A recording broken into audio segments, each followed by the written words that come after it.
States of America and to the republic for which it stands, one nation, under God, indivisible, with liberty and justice for all.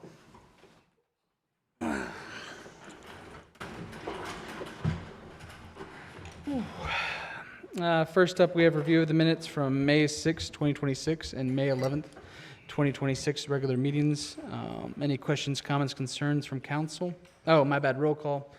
All of council is present. Anybody got anything on the minutes? Hearing none, I am proceeding forward. I am opening up the public hearings regarding ordinance 07-2026 fiscal year 2026-2027 operating budget and ordinance 10-2026 accessory dwelling units. Both those public hearings are now open. If anybody would like to address, please motion to come forward and speak. They'll remain open for the duration of the meeting, and we'll close it at the end of the meeting. Next up, we have council member statement regarding conflicts of interest on agenda items. Would any council member like to make a statement today? Hearing none, I am proceeding forward to public comment pertaining to agenda and non-agenda items. To comment on a specific agenda item after it has been discussed by council, please sign up with the city clerk and you will be asked to come forward at the appropriate time. Would anybody like to come up now? Pretty big eye. I mean, you're more than welcome to come up. Good evening, Mayor and City Council. I'm Jim Parker, Treasurer of Taneytown Volunteer Fire Company. I wanted to invite you guys to help next week, our carnival. It's our biggest fundraiser that we have. Feel free to stop down, help us in the stand, or at least spend some money on some food and whatever. So, appreciate your assistance. Yeah, I'll definitely be out. Let me know if you guys have a time slot you want me to fill or anything like that. All right, stop by the office and I'll pass you on. Sounds good. Thank you. Yeah. All right, you said it's next weekend? No, it's week. Starts Monday, Next the 8th week. through the 13th. Got it, okay. Yeah, looking forward to it. It's always a good one. Thank you. Any additional public comment from the audience? Not seeing anybody moving, so I will proceed forward. Consideration and review. Does anybody on council need a moment to review anything in their packets currently? We already talked earlier. Hearing none, I'm going on to resolution ordinances and agreements. Up for adoption this month, we have ordinance 07-2026 fiscal year 2027-2028 operating budget. Any comments, questions from council? I still very uncomfortable with the budget. I think the pay down of our debt is a good idea, but I don't think it makes practical sense. I think we're cutting ourselves too short in case of an emergency, and I just wanted to caution us to rethink that idea. I think we'd be better off to pay it according to term, or at worst case scenario, just pay down one of the notes and keep money in reserve, because anything catastrophic happens with only $2.5 million in the fund, we could be hard pressed to be able to fund a major repair or equipment failure. So I just wanted to make that comment. I also am uncomfortable with the $2,500 step increase for the salaries. I don't think that's necessary, as well as the adjusting the police starting salary. Those are the three things that I find troublesome in this budget. Otherwise, I feel like it's pretty much on track, but just based on many years of experience, I think it's prudent to hold on to our funds rather than spend them, because you never know what's going to happen tomorrow, quite frankly. Sounds good. Thank you. Any additional comments, questions, concerns from council on the fiscal year 2027-2028 operating budget? I do have a question, since you brought up us drawing down our cash reserves to pay off the debt. If something catastrophic does happen, and we would have roughly $2.5 million in cash reserves, but if something were to happen that would require us to exceed that, what would our funding mechanisms be? I think we would probably first tap the local government infrastructure finance program, or there's revolving loan funds for water and sewer that is through MDE. I think that would probably be our first outreach. And I assume that any borrowing that happens from that would be at a significantly lower rate than what our effective rate is now for the debt that we'd be paying, correct? Typically, those programs are below market rate Yeah. for financing, yes. Okay. And the infrastructure financing program is only an annual bond issue, so that could, the timing of whatever might happen, would dictate whether we could go through that program or not. Has anything ever happened in your experience where, like, we've needed roughly $1, $2, $3 million on the fly for something with for something that's utility related? Not anything that was an emergency type situation. Everything of that magnitude during my tenure has been planned. Okay, so it's theoretically possible that something catastrophic that could happen or we would require significant resources, but it's, to your knowledge, never happened. And if it did, we have places that we can go. You mentioned, I think, two, if we needed funding to help deal with something catastrophic. And certainly we can always go to, conventional financing as well if something like that were to happen. Yeah.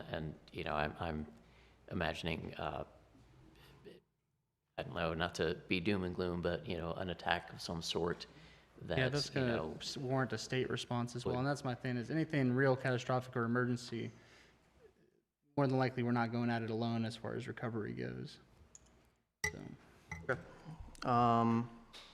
Yeah, I think that was really my only question since he was brought up. Thank you. any additional comments, questions, concerns on the fiscal year 2027-2028 operating budget?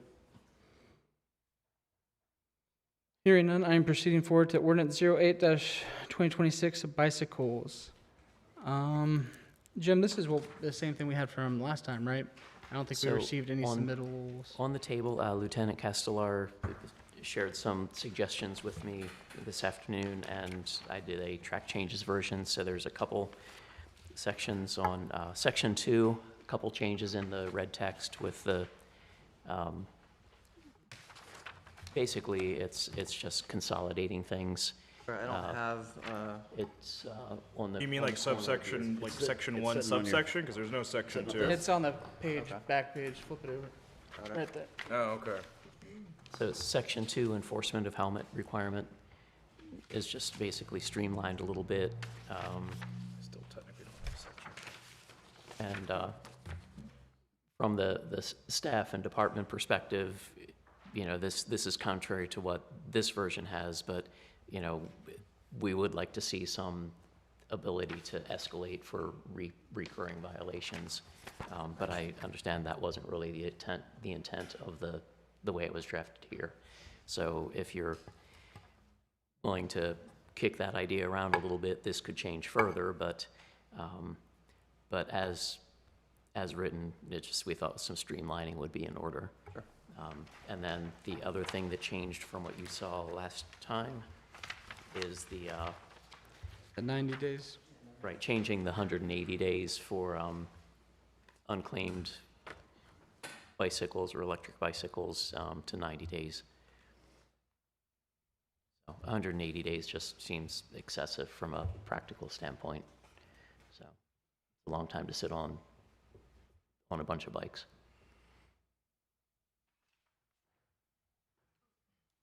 I know I'm not going to argue the 90 days. It's not that big a deal, I don't think. I talked to the mayor earlier today. I did have a thought about potential enforcement escalation. So I think it's not a secret that I'm not in favor of fining children for specifically helmets. But I know that in Maryland, they have basically driver improvement programs for cars, so I was wondering if maybe they're, like, if somebody gets 3, 4, 5, whatever, however many citations for helmet-related stuff, if we could do something like a bicycle safety program where it's like, okay, we're not gonna take away, money from kids, but kids have an abundance of time, so it's like, okay, you're gonna have to sit in the police station for 2 hours while we lecture you about bicycle helmet safety. I think that might do something. I'm not really sure. I just know I'm personally not in favor of monetarily fining children because they're being they're being kids. Yeah, and that's so the council members mainly, he's looking to figure out a way that there's some kind of relief on the monetary aspect for, Very many agencies that do a program like that, as far as like driver improvement for bicycles. But I'm sure there's something that we could develop in the long run to kind of and that might do go, it that way. Just set certain times throughout the year where we do like a bicycle safety course. especially since we have the bike unit, again, that might go Yeah, hand in yeah. hand with that. Again, that's, And I know that's the council member's main concern really is, Yeah. again, just some way of relievement from the actual monetary part. And, when discussing with him, I do consider it a decent idea is that they do some kind of, crash course, bicycle course at the police department. They sign off on it, they get their bike back, I think If that's they keep doing it, you keep bringing them back. That's Like, what I'm saying. At That's some what I'm saying. point, If they're there's gonna an be like, es- okay, I'm just gonna wear the damn helmet, so I don't have to Well, keep yeah, if they coming here. continue to do it, what are we going? I don't know if we're going to do another driver or a bicycle improvement kind of Right. thing, but I believe I always believe there should be an escalation of consequences. But Yeah, I mean, I don't disagree with, if you're doing the bad thing, like eventually you've got to go up. I mean, I'm just not in favor of Maybe of we- No, I understand that. monetarily We can finding discuss kids. it Like, more and that's come up kind of with a wild to me, solution. right? Well, one thing, Nick, I mean, we were able to set the civil penalty ourselves. I mean, would you want to consider having an ordinance for under 18 as a community service rather than a Community monetary service is fine? fine too. Yeah, then that Yeah, way we but can take away their time, like, Well, going back to the time pin, we can make it pretty punitive. Like, hey, you have to spend 10 hours in community service cleaning up our parks, or there's a lot of things we could have the kids do that are productive, Yep. if that is an issue. Yeah, I'm okay with that too. Like, Then that- take away their time, make them do stuff, make them sit. be going whatever. through like community service, I mean, that's something that would have to go through the court system. Yeah, so Oh, is that's that the what I'm gonna say limitation? is You that just the can't- community you can't service appoint part, you can't community just make them service do to- community yeah. service. Got it. Okay. Again, I think you could say, hey, we can waive the bike penalty fee if you come in and take a safety course, or you can pay the fee to get your bike back, but I don't think we can say you have to do X amount of hours through community service to get that back. That's a bit different. Even something as simple, if Yeah. we do so happen to impound the bike or e-bike, if they come to the station and show us that they purchased a helmet, we would release the Yeah. bike without any fine associated with that. As long as, our main focus is them having bike safety and having a helmet, if they show us proof, then we'll just release the bicycle back to them. That's another avenue that we can go. We'll Something brainstorm. to think about. We'll brainstorm some more before Monday. Absolutely. And maybe we'll bring in 2 different versions to council. Again, what we have here, and then maybe some additional changes that we make over the weekend and into the week. But again, I know we're trying, and it's, again, nobody wants to make any kind of revenue off of a bike impoundment. So like Jesse said, even just bringing in a helmet showing that, hey, I have purchased a helmet since you said that, that's a good one as well. We'll talk more on it. For my own piece, while I recognize that we needed to add electric bicycles, even though bicycles in the name to this, seems redundant, but I'm not as comfortable going the complete just enforcement route. I'd rather see something that does more public outreach first than go straight to this. So that's where I'm at. I'm not necessarily in favor of just drafting another enforcement thing that may or may not bear fruit. And I do know Haley at the police department, they are working on a bicycle public outreach that's going to go straight into the summer essentially. Because obviously once kids are out of school, we're going to see a lot more of the activity on the road. So they're basically going to kick that off right as school's releasing. And I know she has a couple different programs lined up for that. So you guys should be seeing that on social medias here soon. So again, we're kind of doing a bit of both worlds here. Again, we already have the ability to impound bikes currently. We haven't utilized it since I've been here. I will tell you, I do get a decent amount of complaints right now regarding e-bikes and bicycles. Well, I was gonna say, Roberts Mill is the e-bike Autobahn right now. That's true. I see not like wrong, 10 of yeah. them I was gonna say, passing through softball. they go by, they give zero craps about stop signs. I mean, I'm not saying that there's not an issue. Grand has a lot of bikes. And that's what we want to make sure is proportionate, proportionate to the problem where it isn't, again, we don't want to over ordinance, obviously. Again, if anybody has additional feedback, concerns, please email them between now and Monday and we'll incorporate what we can. Again, Nick, I'm going to follow up with you. I'm going to follow up with Jesse. Again, see if we can't find a good happy medium. Yep. Then we'll get things together. Any additional comments, questions, concerns by council on this before I proceed forward? Hearing none, I am proceeding forward to the ordinance 09-2026 fiscal year 2027-2028 tax rate. It is remaining the same. It is unchanged as proposed. Any comments, questions, concerns by council? Hearing none, I am proceeding forward to ordinance 10-2026 accessory dwelling units. We'll open the floor to council. Whoever wants to start us off, if the questions, comments, concerns? Just double checking, Jim.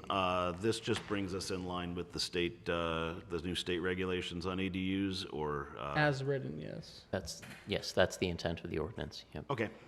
I will note that I did talk with Councilmember Collinock today, and one of the things we talked about was whether we tie that to Owner occupancy. owner occupancy. Yeah, so. I'll let you go.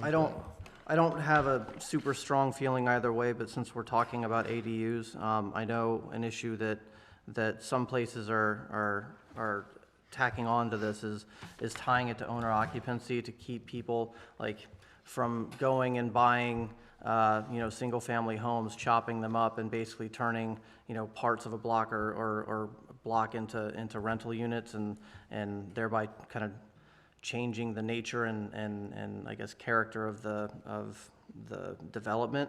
I think the main purpose, as far as I'm aware, for this is to basically help people with move in their parents to help them give them a place to live where you can keep a closer eye on them, or if you want to rent out a piece of your house, you can do that. But I guess tying it to owner occupancy can kind of keep I guess landlords from Keep it from being an investment. keeping them from being an investment type situation. That basically completely eliminates supply from the market, so other people can't come in and buy houses, which you guys may or may not be aware, but owning a house is the primary wealth building tool for most people. Most people's wealth is tied up in their houses. So curbing that behavior may be something that we want to think about. Also, kind of along those lines, I know some places are considering banning Airbnb type situations from those types of ADUs, because it can, I guess, create adverse effects or knock-on effects for the people that live in the neighborhood, as you have people coming and going, every week, every couple of days or whatever from these Airbnb type units in their neighborhoods. That's a good point, because that also takes away from our wedding type community that we have right here, and the people that have hotel accommodations in town. It detracts from a quality, residential for something like that. One thing of note, I will note that for instance, when it been used, the Tannery Barn, for instance, have requested additional ways to find places for their guests to stay, essentially. That that's what that's what I recall from it's a conversation I had with economic development Ramesh back when he was here, was that again we were having more requests of finding more ways of additional lodging in the area. Well, then we should support that, but I would hope we're not saying let's turn all of our community into Airbnbs to accommodate that need. No, but accessory dwelling units aren't necessarily turning our housing market into that. It would be. Because you can do accessory dwelling units as those Airbnbs with less of an imprint on the properties. This regulation will be very hard to control. There's be no, once you allow these accessory dwelling units, you just open the door for anything goes. That's what happens. It's a woke idea that hasn't come about. It's really just not something that we really need to do. We really don't. Well, unfortunately, the We're state says mandated we to have do to do it. It's Yeah, the like, state's mandated. We, Well, I know, we have it's- to do it, but it's a then like we can mandate, but we potentially. can, And that's what they're talking about is It's an essentially unfunded mandate's what it is. Right, I'm not disagreeing And with if anything that we- you're saying. If we, they're actually talking about limiting it, actually, Yeah, like pumping the I'm brakes on. Oh, I'm trying to that's figure right. out ways to reasonably curb, potentially bad behavior through, that we have to do this, but like we can say, okay, but you can't do these things because it's gonna have bad knock-on effects to our communities, I right? So agree like with that. that's what I'm trying to do. I'm trying to. You're exactly right.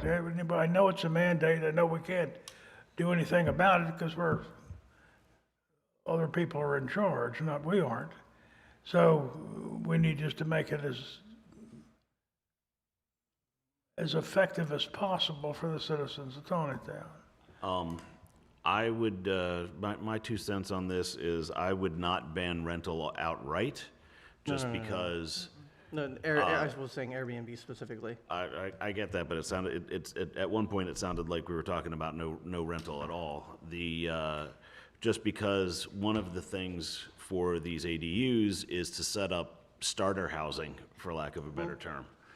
So if we can have like parents that have an ADU and rent it out to their now kids who don't want to live in the house, that should be something that we could do. So I would just say that if we do anything on the rental, it would be against the short-term rental market. We can as opposed to better the define that, and because there's that's- generational homes are becoming the norm, like mother-in-law suites on the property. Well, that goes back to That's- the original. that's that what goes the back to the intent of original the ADU statement. of Correct, tying but it we to can owner also occupancy. My define what a understanding is- short-term rental is, to be able to curb that if that's the concern.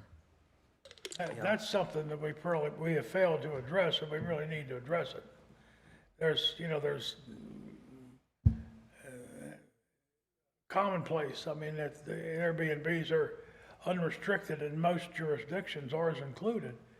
But that's not saying that's the way it should be. We should have some restrictions on that. Certainly, other communities are enacting legislation to regulate Airbnbs or VRBO, short-term rental properties. And I believe there are some jurisdictions who also do differentiate between an owner-occupied property with an ADU or an Airbnb and an investment property, a property that's not owner-occupied, that the entire thing is a rental unit. Some And that's where I kind of enforcement sit. challenges I see with the ideas you proposed is that, what do we have? And this came up many years ago with the idea of, converting an accessory building to a dwelling on a property that, okay, well, it's a mother-in-law suite for the current owner, but what happens when you sell that property? How do you control that if you say it's okay for an owner-occupied, property to have this secondary dwelling unit, how do you control, when that property changes hands?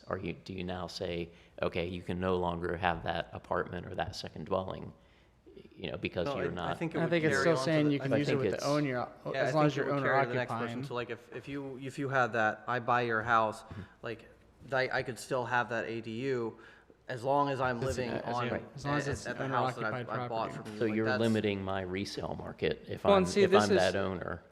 This is one thing that. What do you mean? This is one thing I'm worried about is the So short. so I can't, so if I'm that owner of the property with the ADU, and I lived in the house and rent the ADU out to whomever, and I go to sell my property, I can't sell my property to an investor, right? Yes, I can only sell it. good. Correct. Right. Correct. So, yeah. so if you're thinking at all about,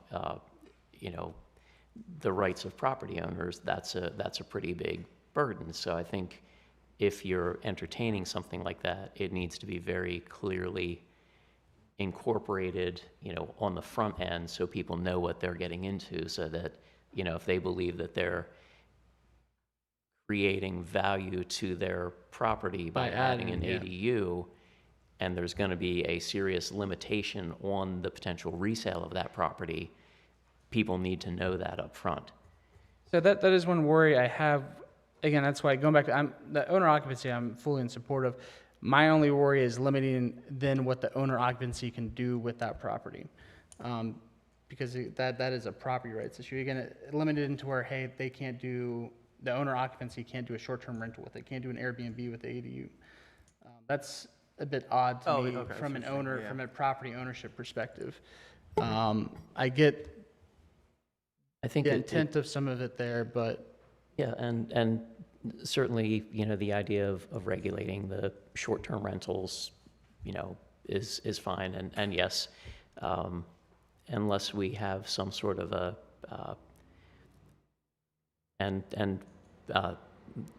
the planning director and special counsel and I are meeting tomorrow to review this, so we can kick around some of these ideas as far as owner-occupied and, investor-type ownership, because this does have to go before the planning commission still, so we do have another month to massage it a little bit before it's passed.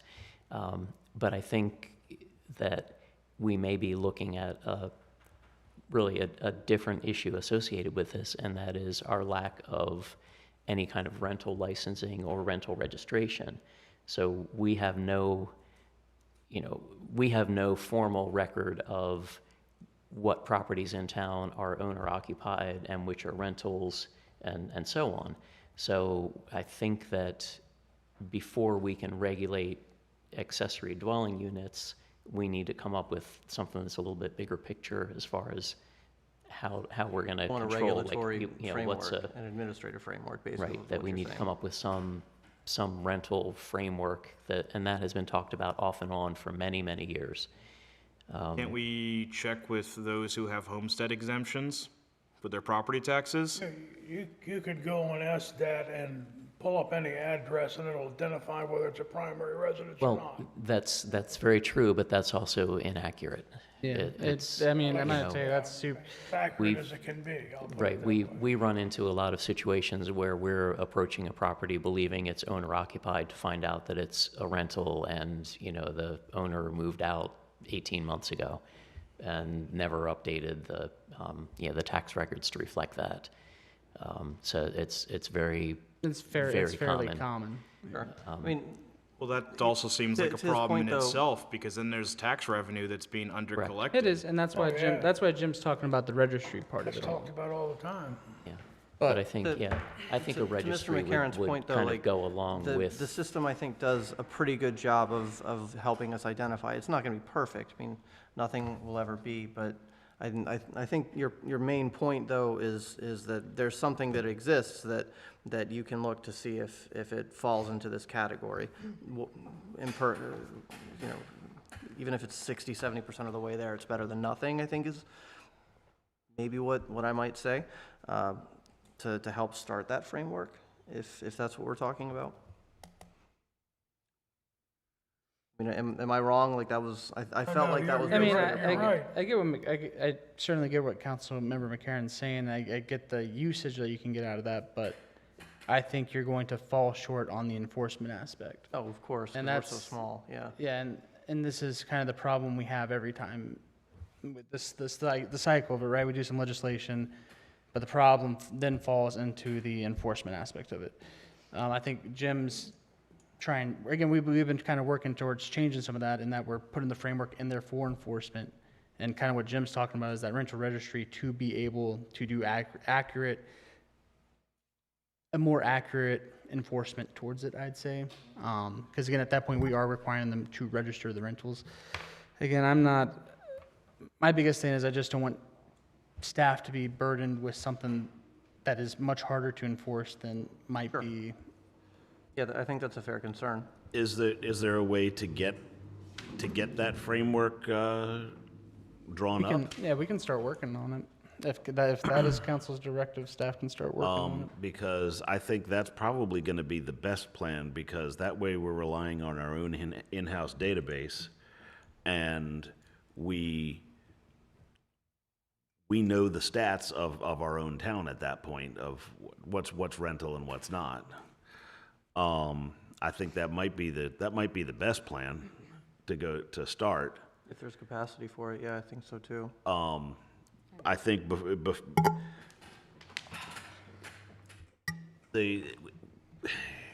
since we're looking at these ADUs, it's introducing another aspect of that rental that is going to make a database like that almost a necessity. Yep. Now, educate me, since you're on the planning commission, though, wouldn't these still have to get approved by, for permitting and building? Yes, but after that, we don't know anything Yeah, about it. but for what, right? They don't have to tell them that, hey, I'm using it as a rental. All we know is that an ADU's been built. Yeah. We don't know what for, we don't know if it's But being doesn't rented, if it's the being... applicant have to provide who they are, and we can then screen that to identify if they're the owner or? Yeah, but that doesn't Yeah, help. That but- doesn't help the rental part, right? Yeah. I mean, that's the Yeah, part that that's, falls short. that doesn't provide the information that we're gonna need for thank this you. sort of thing. Zoning it itself doesn't control who can do something. Zoning is you can do this in this zone and this in this zone, but it doesn't say, this person can do this in this zone, or, it doesn't get that specific. We haven't quite gotten to personal zoning yet. Something else that I read about after we talked that is kind of some potentially to look out for here is if you create ADUs within your home, we may want to think about whether or not we want to curb the potential of okay, I have a 2,000 square foot home. I've chopped it up into 50-50, so 2 units that are 1,000 feet each. I sell one of those units for 1,000 feet. So I'm still living in the other half of the home, but I've sold this other half to somebody else. It may be worth considering whether or not with these ADUs, we'd want to give people the ability to sell pieces of the property. That is a massive issue. Okay. Yeah. Yeah, you don't want to touch. You want to keep the parcels together. Yeah, and that- anything like I was that. gonna say- That's what I'm saying. Yeah. That's why Making sure that may- they can't may- piece it off, essentially. Yeah, you can't chop it up and then sell it to somebody else. So If now they did it's chop it up, it would two have to come whatevers. before planning, and we'd have Or a to approve partial, it. yeah. And, Yeah. or they would have to get a variance, and it would have to go before variance board. Well, county as well would have to break the. And, yeah, Partial there's all land. kinds of things that would have to happen before they can do that. There's a lot of checks on that. Okay. I don't think we necessarily need to write it into this, just because we do have a lot of checks Okay. before that. Because they would literally have to split the property. And there's a bunch of requirements to be able to do that, especially if there's a dwelling unit on it. Okay. Got it. Unless Jim, I mean, Let's say, unless I'm I- completely wrong. Right.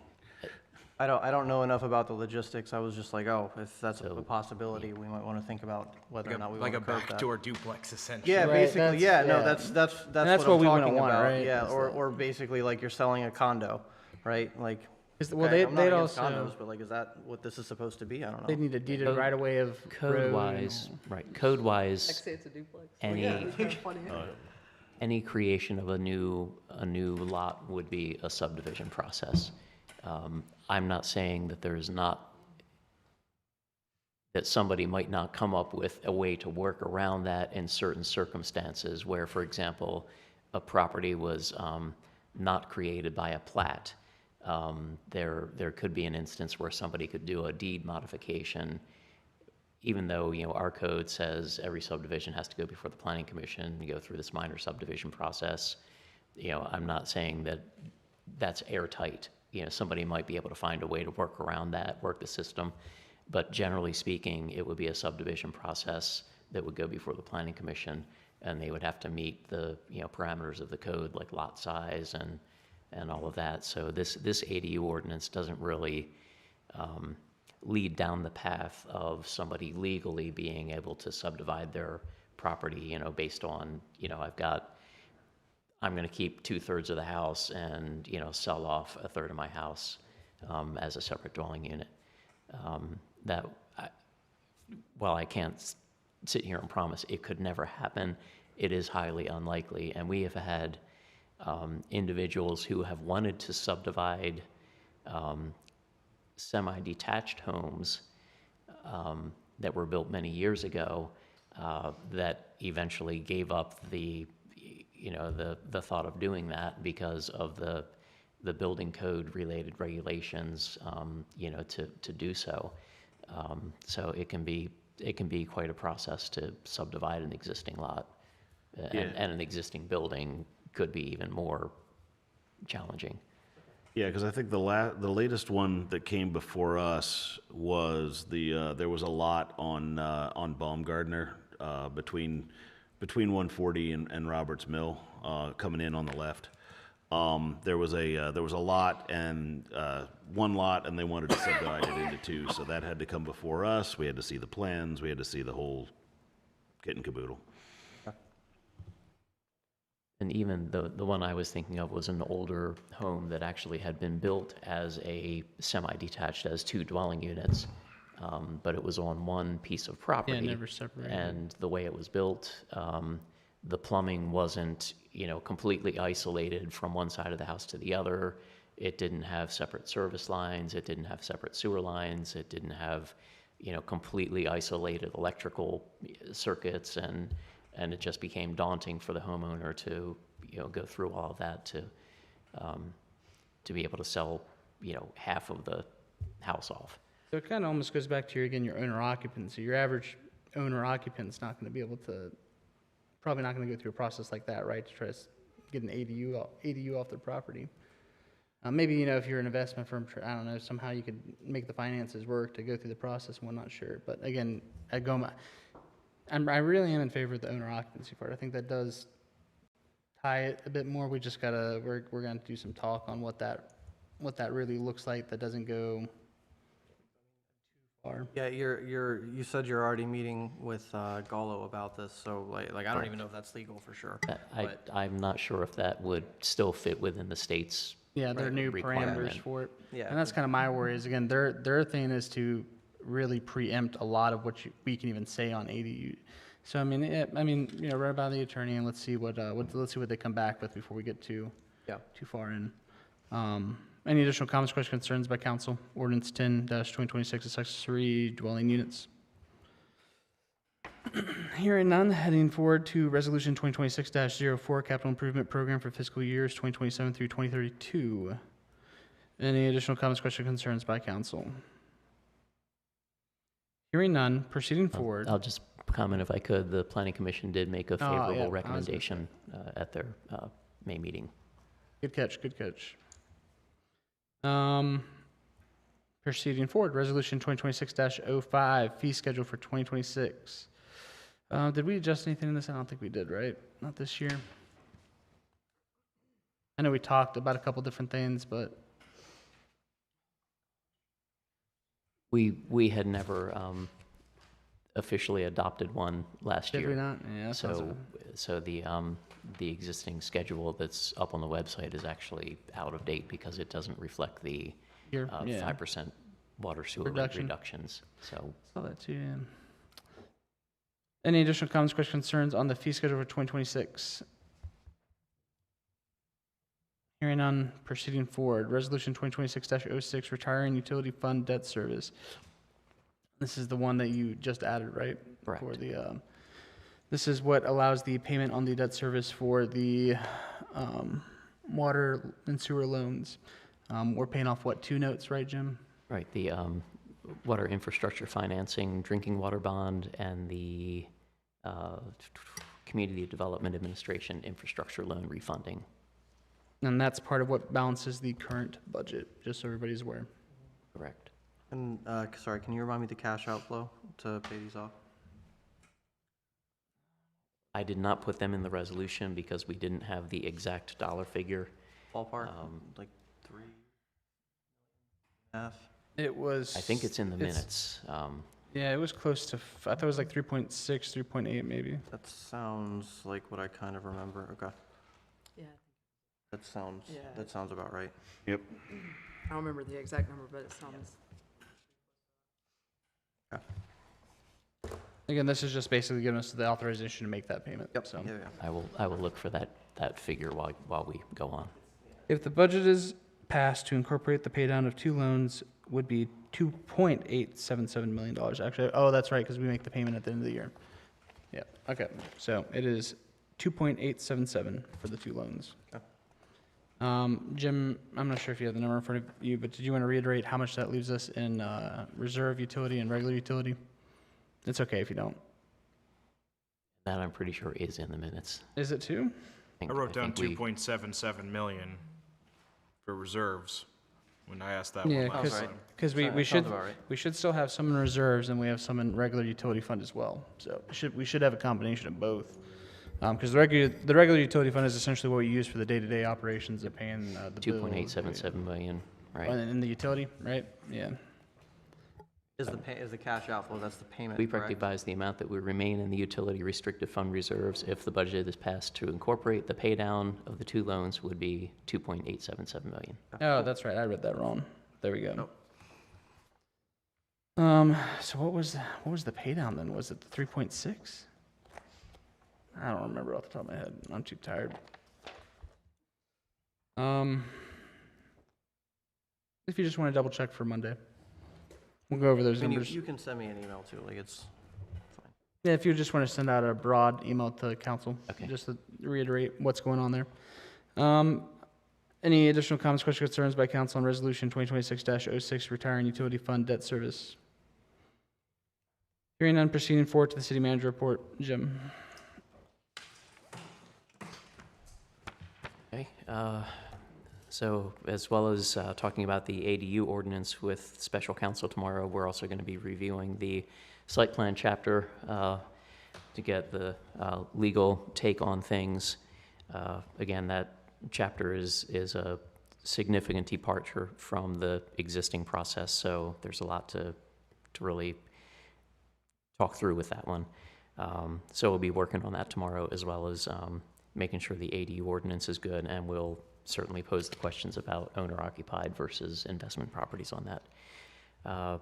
As far as the Roberts Mill Road Broad Street reconstruction and the bankruptcy issue there, we did have a site visit and walkthrough with a consultant for the bond company, where we were able to point out defects in the pavement and on both Roberts Mill Road and Fairground Avenue.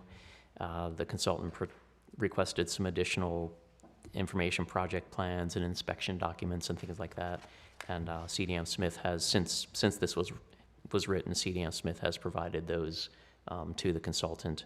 So now we're back to waiting again.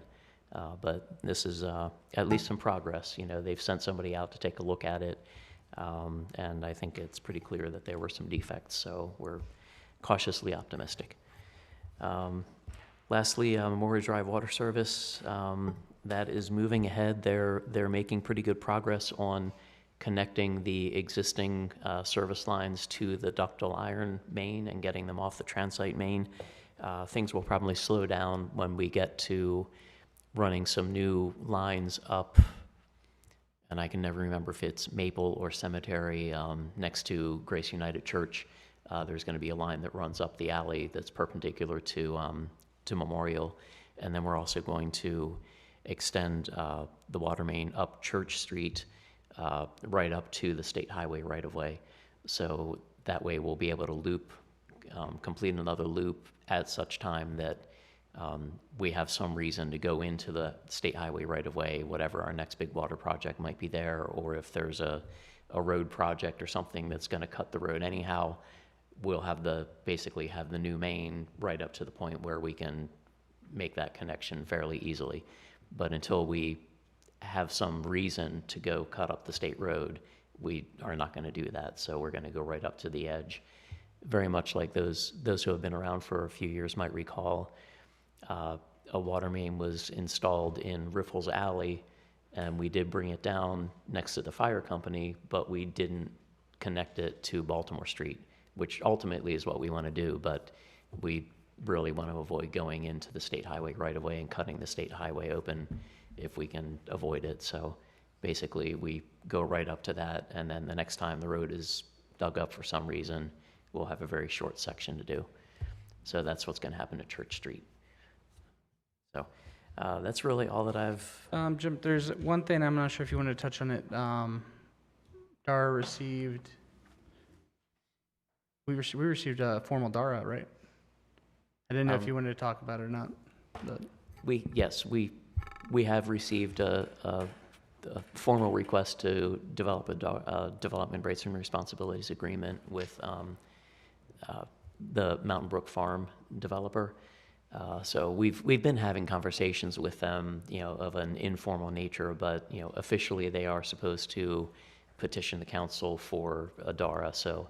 And that's one of the exemptions on the deferral is, again, if the council enters into a DARA with them.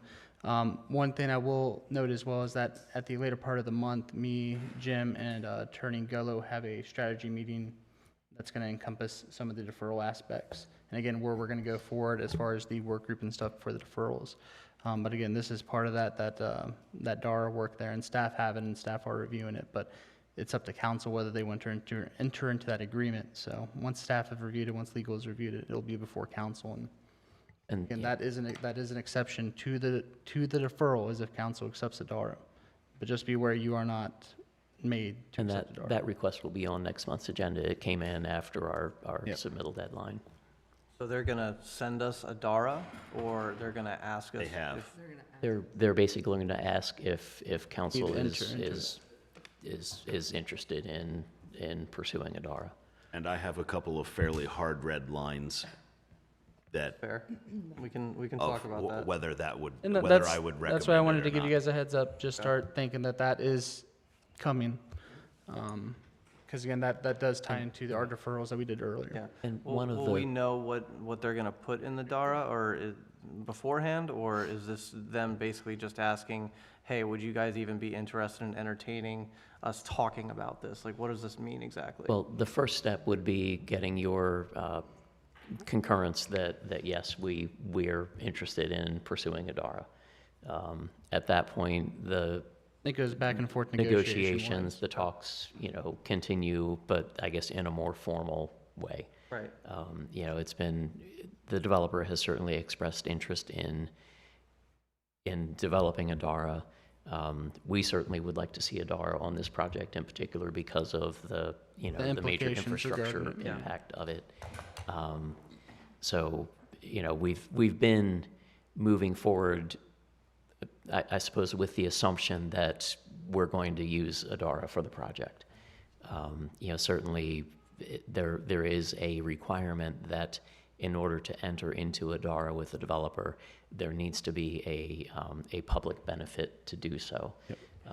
And certainly in this case, the segment of And yep, bypass you guys should would already know certainly be, what we're looking for. would Yeah. certainly be, a reasonable public benefit, to justify doing a DARA. So that'll be before you next month. Yeah, just have that in the back. Again, I just want to make sure you guys were aware that, so it doesn't spring on you next month. Yeah, they came before us at the planning commission and presented a couple of ideas, and most of them were bad. Yeah. So, yep, we talked a little bit about how that went. so I've got some fairly decent size red lines for it. And, hopefully we will be able to reach agreement on things, but if we're not able to, it's got to work for both parties. Right, it's supposed to be a negotiation where everybody benefits, not one side benefits at the expense of the other. Yeah. So Jim, did you have anything for department reports? Or did anybody have questions, city manager report, before I proceed?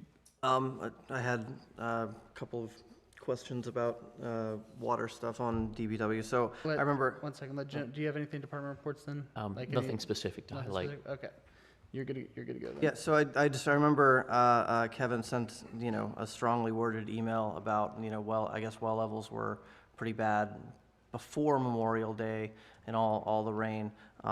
In the well level stuff, it says that we're at normal ranges, so I'm assuming all of the rain we got around that time like caught us up, or am I misunderstanding what was said in that email? It's not so Combination much of a couple about the level of the wells as the volume that we're pumping. Volume, got it, okay. So, right, so we're only permitted to pump so many gallons per day, so many gallons per month. And we're seeing that in order to maintain system pressure, we're having to pump the wells considerably longer on the weekends than on the weekdays. And to a degree, that makes sense that, more people are home on the weekends and so on using water. But it seems as though the weekend use has spiked far more than it used to. And we are actually going to do an additional meter reading actually it's targeted for this weekend. We're still working through some billing system details to make sure that we don't inadvertently mess up the next quarterly reading by importing an extra reading out of cycle. So we're kind of working through exactly how to do that and get the data out without messing up the billing system. And the idea there is just to find any outliers. If we're able to find those, But we're after talking with the mayor, the idea is to try to see if we spot any outliers, any like extremely high users, and maybe, do some outreach to them specifically before we pursue, any kind of a blanket request. Of course, conserving water during a drought period is always advisable, but if we can identify that there are certain users that whose use has really spiked over the weekend, we can reach out to them specifically and remind them that we're still, under voluntary water restrictions, and we're asking people to, use conservation practices and minimize their usage. So, And I think we talked a little bit about this a month or so ago. I think you told me that we can't do those readings basically all the time because it requires like actual manpower to be there to read them or something. well, Like if there's it's not. manpower, Yes. the trucks go, and It also the takes- front office manpower. right, it takes about, we have two people that are trained to do the, reading equipment. So it takes about a day and a half to drive around the city and get the readings. And then it takes our billing specialist, time to download the data and import things, and then start the Analysis. and this is going to be different because what they normally do is related to generating bills.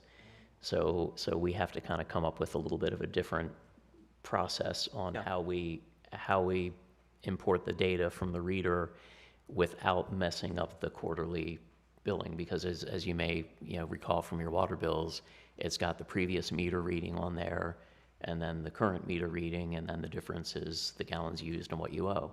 So if we do an extra reading, we don't want that to mess up what's going to be on somebody's next bill. So we can't just like do an extra cycle, because that will skew people's. We're basically looking to see if we can close off Right.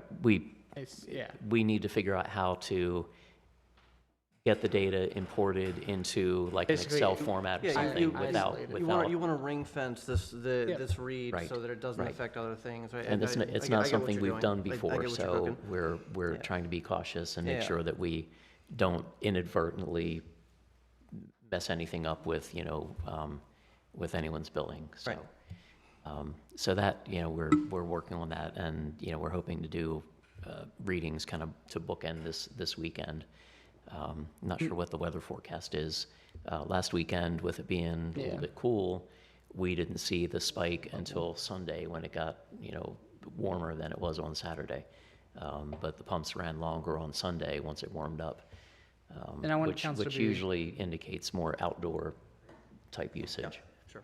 I do want council to be aware, again, it's not, I'm not trying to give staff an arbitrary task to just go out and do this. This is so we can kind of be a little bit more strategic in what we're looking at as far as usage goes. I want to make sure, again, we've explained to people, we've exhausted all options to make sure there isn't any outliers or anything outside of the norm that could be causing this. Because again, that's going to be the first question, right, is what have we done to make sure that there isn't something else causing it? And, So. you know, we are aware of certain accounts that are just very, very high users, you know, as far as outdoor water usage goes, and we really do need to do some outreach there as well. Yeah, that was an example when I was doing the ride along with DPW, and basically we were driving through the neighborhoods, and it's like brown. This was in the middle of August, so it was brown, brown, brown, green, brown, brown, brown. It's like, oh, I remember really? you talking about that, yeah, so it's like, oh, yeah, it's super obvious who's watering their lawn. Yeah. And this year, it's not as obvious because we've had enough precipitation Yeah. that, you know, while, you know, thanks to vegetative uptake, that rainfall is not making it down to the aquifer. You know, once we're in, I'll say, the growing season, you know, late April on through September, not a lot of the rainfall makes it to the aquifer. Most of it's, you know, taken up by vegetation once you know, once growing season starts. So the recharge really occurs more over the colder months. So slow snow melt is great for recharging. So you say. For recharge, maybe not for street clearing. Please keep that under advisement for the mayor's weather enhancement plan that is currently going on. My other note in here was that the nitrogen limit is exceeding its total limit. I went back a couple of years and I never saw it exceed the limit for, you know, 3-4 consecutive months. I might have missed it. I know it's still early in the year, and I know this is a total thing, but It's the precipitate. Again, we've had a lot of rainfall, so that contributes. Like, I'm speaking correctly here, right, Jim? I think that's what we've talked about before. Is that No, during these heavy it does. rainfalls, this is. yeah, I just wanted to note, like, I think I went back like 2 years or however long this graph has been given, and I don't think I've ever seen it above the line. We've for tracked this many pretty consecutive well months for the before. last couple of years. Yeah, it's been pretty well. So I just And, yeah. I know nobody's like raising any alarms yet, but you know, I just thought that was weird. Yeah, and I believe that has to do with the cooler temperatures as well, that once things warm up and It'll naturally help the biological yeah. stuff is more active, it Right. does more effective treatment. So I think, you know, they generally use the term bugs, that the bugs are more active when it's warmer and are more effective at taking care of the nitrogen. So, and it has been a relatively cool spring. I know we've had some spikes of temperature, but Yeah. it really has been a little bit Pretty mild, yeah. unusually cool so far. 90s to the 70s to the 60s. Yeah. Down to the 30s at night. Like, Any additional comments, questions, concerns for department reports? Hearing none, proceeding forward into old business. Approval of revisions to general specification street and stormwater management facilities construction. Where were we at on this again? What are we doing now? We skipped it on last month's Okay. agenda. For further, So yeah. it had been on April's agenda and was, let's put it off until June and give people, or let's put it off until May and give people more time to review it. And then we forgot to put it back on in May. And just to check, this so- is just a, resolution or for the adoption? Yes, this will be, right. Yeah. That's Just, what I thought. right. So, I mean, that's kind of ready to go, you know, whenever council's ready to go, essentially. So, again, just council be aware of that. You know, technically, there's no time limit. It can Oh, stay in limit. Actually, I misspoke. That Okay. one's been on. It's the water and sewer specs that we introduced or we shared, and then the consensus was let's give it a month, and that's the one that we failed to put on again last month. I think we've had Yeah, the 'cause, the yeah, streets street on for a specifications while was last time, under but it old was the same business. thing. It was, hey, give some more time for review. Again, same thing to council is, you know, again, any feedback, you know, please email whenever, again, it's ready, whenever council's ready, so. It's just a resolution. There's no, we don't have to do any postings or anything necessarily in advance for it, right, other than the agenda? Correct, right, it's just a simple resolution. Yep. And again, the city's consultant engineer has worked with Public Works to update all of the specifications, so, you know, the engineers have spoken, so to speak. So. Going to, any additional comments, questions, concerns on that before I head forward? Just, I don't know where it was in the process, but I do know that, that we put on planning, we put a recommendation in on it when it came with it, so. I think we had that for last month, right? We had planning's Right, recommendation. I think we shared with council, there were suggestions like to call out the lane widths and things like that consistently through the Yep. plates. Yeah. Did we get a consensus on the pipe diameters? Because I know that's sometimes a concern for firemen and being able to get water. There hasn't Is really that- been any discussion about pipe diameters, because we figured That's that water, was that's pretty- water and sewer specifications. That's what I'm referring to. Okay, yeah, Oh, we're I'm still referring on, on the we're streets. still on street and stormwater Oh, right now. okay. Sorry, we jumped ahead then, I thought. So did I, so my fault. Oh, good.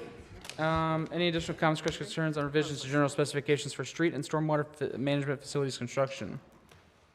Hearing none, I'm heading to approval of water and sewer specifications. Now you may talk about your pipes. What you got for me? Well, the fire flow is certainly a consideration in you know, infrastructure design, and that is certainly taken into account in the specs. I can't sit here and tell you what, Yeah, the exact, you know, how many gallons a minute a certain pipe is going to be able to flow, but I'm confident that the engineer took that into consideration. Okay, thank you.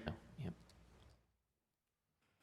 And we do have Yeah. a minimum size that does, you know, Well, I know there's with different regard to types fire flow. depending on like the road you're gonna be on and like it's. because the county has a requirement, do they not?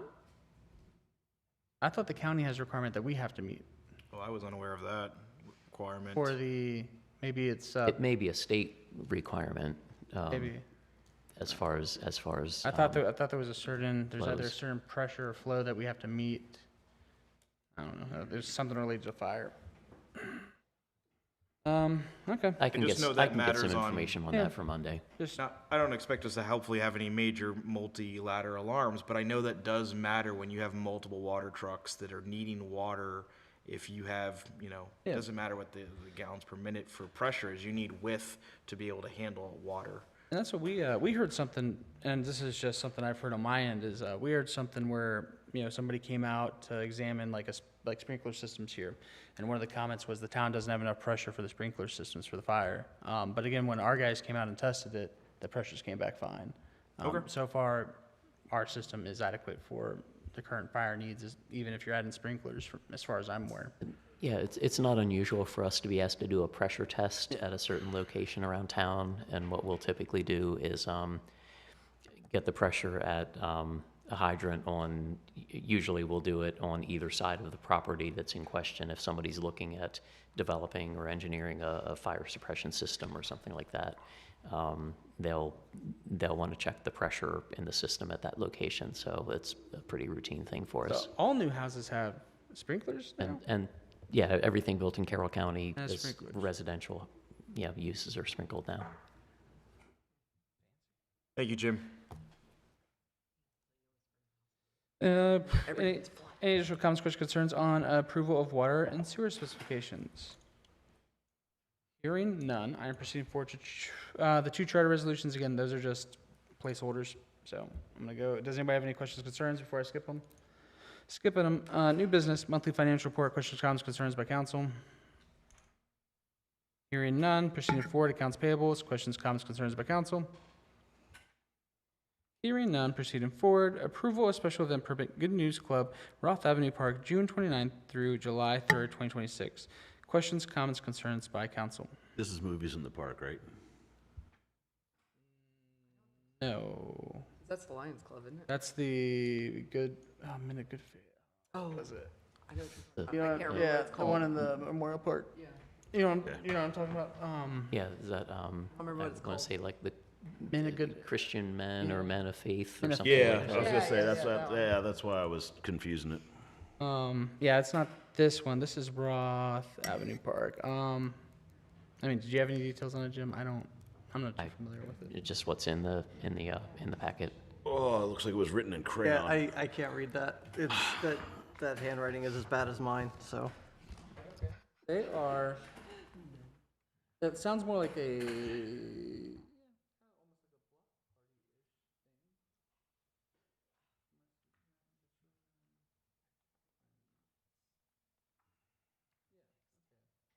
I mean, okay. He can't read that. Don't I let him can, lie I to you. can read. I can read. He's like, huh, he can't even read his Yeah, own yeah, handwriting. that looks right, that looks right. Spot run. Any additional comments, questions, concerns on that? Jim, if you don't I mind, just. believe they have held this event in I think they previous have- years. I- I was gonna say, I They did it recognize, last I year. I recognize the remember that event. coming up. It- If I could read the word puppet show, that word I found. Is that what it is? Yeah. Oh, we get a puppet show out of it? Okay, cool. I mixed up. Yeah. I mean, to be fair, that's how It's my fine. handwriting looks, I mean, What? Yeah, That's your how my handwriting's handwriting works. atrocious. Well, That's what I said. I was like, this is Technically, bad that's as how mine. I my can't read it. handwriting looks, which is why I type these things when I do them.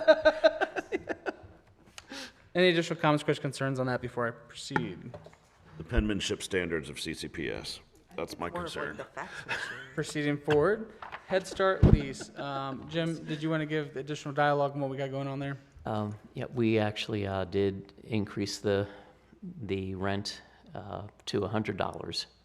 So, and the Associated Catholic Charities were okay with that. So we're seeing DPW having to run out for little things more frequently, that we felt like the $50 a month really wasn't covering our expenses. Does anybody want a little dialogue of what this, if is anybody not familiar with it? It is the white building over by The Roberts former- Mill Park. What used to be the clubhouse The only building at Roberts standalone Mill building Park. in the park, Yeah. right? Like, Yeah. where they have some of the Just flowers making, just and making stuff. sure if It's- anybody wanted, Yeah, it's their little Head Start program Yep. for the Catholic charities or Right. whoever, I just yeah. wasn't sure if everybody was familiar with it or not. It was the former clubhouse, then the community center, until we couldn't have we lost the volunteers that were having the community center running, and then it was put in use by Head Start and has been that ever since. Any additional comments, questions, concerns by council? Hearing none, proceeding forward, award of cleaning contract. Jim, do you want to give a quick brief? It went up by like, what, $30 or something? Maybe, Correct. yeah. But there was only one bid, if I'm Yes, recalling correctly. only one prospective bidder attended the pre-bid meeting, and then, of course, we only got the one bid with the existing company, Multicore. And yeah, I think it only increased by like $30, which again, in this time is not bad increase wise, Yeah. so. And it's same rate for 3 years, and then it's the extension, there can be increases, right? Yeah, the year executions, right? Yeah. Yeah, okay. Any additional comments, questions, concerns by council? I thought it was really odd that we had 5 people pick up bid packages, only one person bid. Is there anything in that bid package that's onerous or special or anything? I don't think it's anything that would scare people away. I My really office, don't. it gets a little messy. I was just say, the mayor's office. First thing you see when you come in now, so. Yeah. It's scary. I've got a proposal for that, by the way. But yes, the increase Pretty is long. It needs to be. It $34.58 needs to be. a Have you month. seen what he's done? I see it every day, Nick. Any additional comments, questions, concerns on awarding of I don't cleaning even pay attention contract? Hearing none, proceeding forward to sign ordinance. So again, I just want to give you guys a briefing on this. There's nothing in your packets, and the reason for that is staff is still constructing this. Jim, I know Jim had a meeting with Andrew this week on it. They are following what the national, I'll let you talk about what you're following currently on it. So there's, and I may not get the organization's name right, but let's call it the National Sign. International The sign- Sign the sign place, Association. yeah. So there have been some Supreme Court cases in the last decade regarding signs, and sign ordinances basically need to be content neutral. So you can't, our code is fraught with specifics of like what you can say on a sign in a particular zone, and the Supreme Court has found that to be unconstitutional.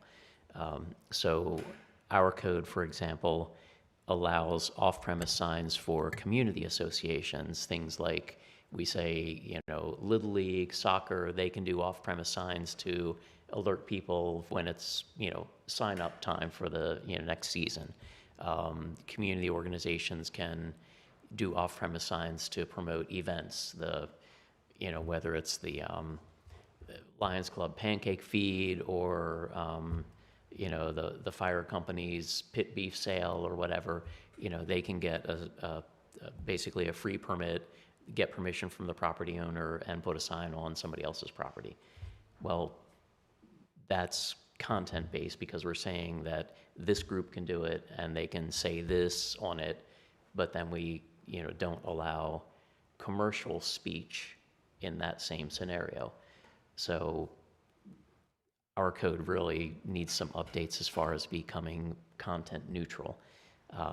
I haven't gotten to the segment yet about on versus off-premise signs, but there is a model ordinance for content neutral signage that our zoning administrator's gotten from the association that he's reviewing currently.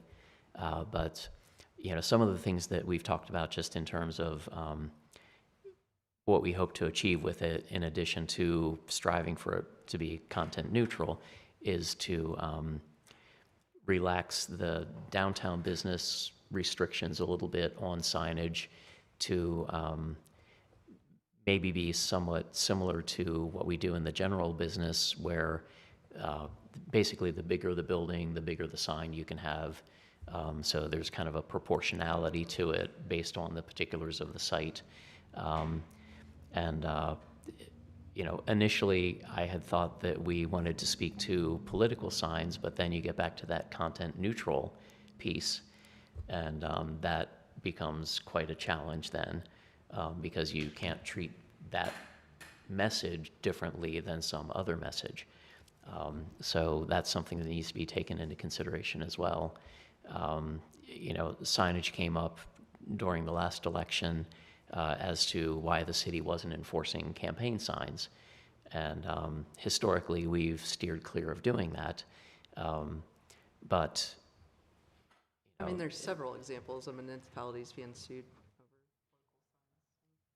yeah, so you know, and you know, as our special counsel has commented, you know, upon occasion, you know, everything, you know, is fine until it's challenged. So we're hoping that, you know, the revisions to the sign code will hold up if they are challenged. But also we do want to relax a little bit of the regulation on it. And there's a lot of things that are lacking right now. For example, we allow certain uses in residential districts like doctor's offices, museums, civic groups, libraries, all can be in a residential district. Well, the sign code doesn't allow signs in a residential district except for a very small, Or like limited, sailing. you know, like a yard sale sign, a home for sale sign. Things of that nature are allowed, but nothing else in residential districts. So what is the doctor's office or the dentist's office supposed to do? So historically, they've been granted sign permits, but that's really not allowed by the code. So we really need to update the code to speak to the non-residential uses that are permitted in residential districts. So we have something that our zoning administrator can refer to if somebody comes in to apply for a sign there. And our restricted general business district was created after the last major sign update. So technically, one could argue you can't put a sign in that district, but we allow businesses there. I guess I do have a question for you. So there's a bunch of issues with the current code. Is part of your process there for the enforcement to tie it to permitting for the signs?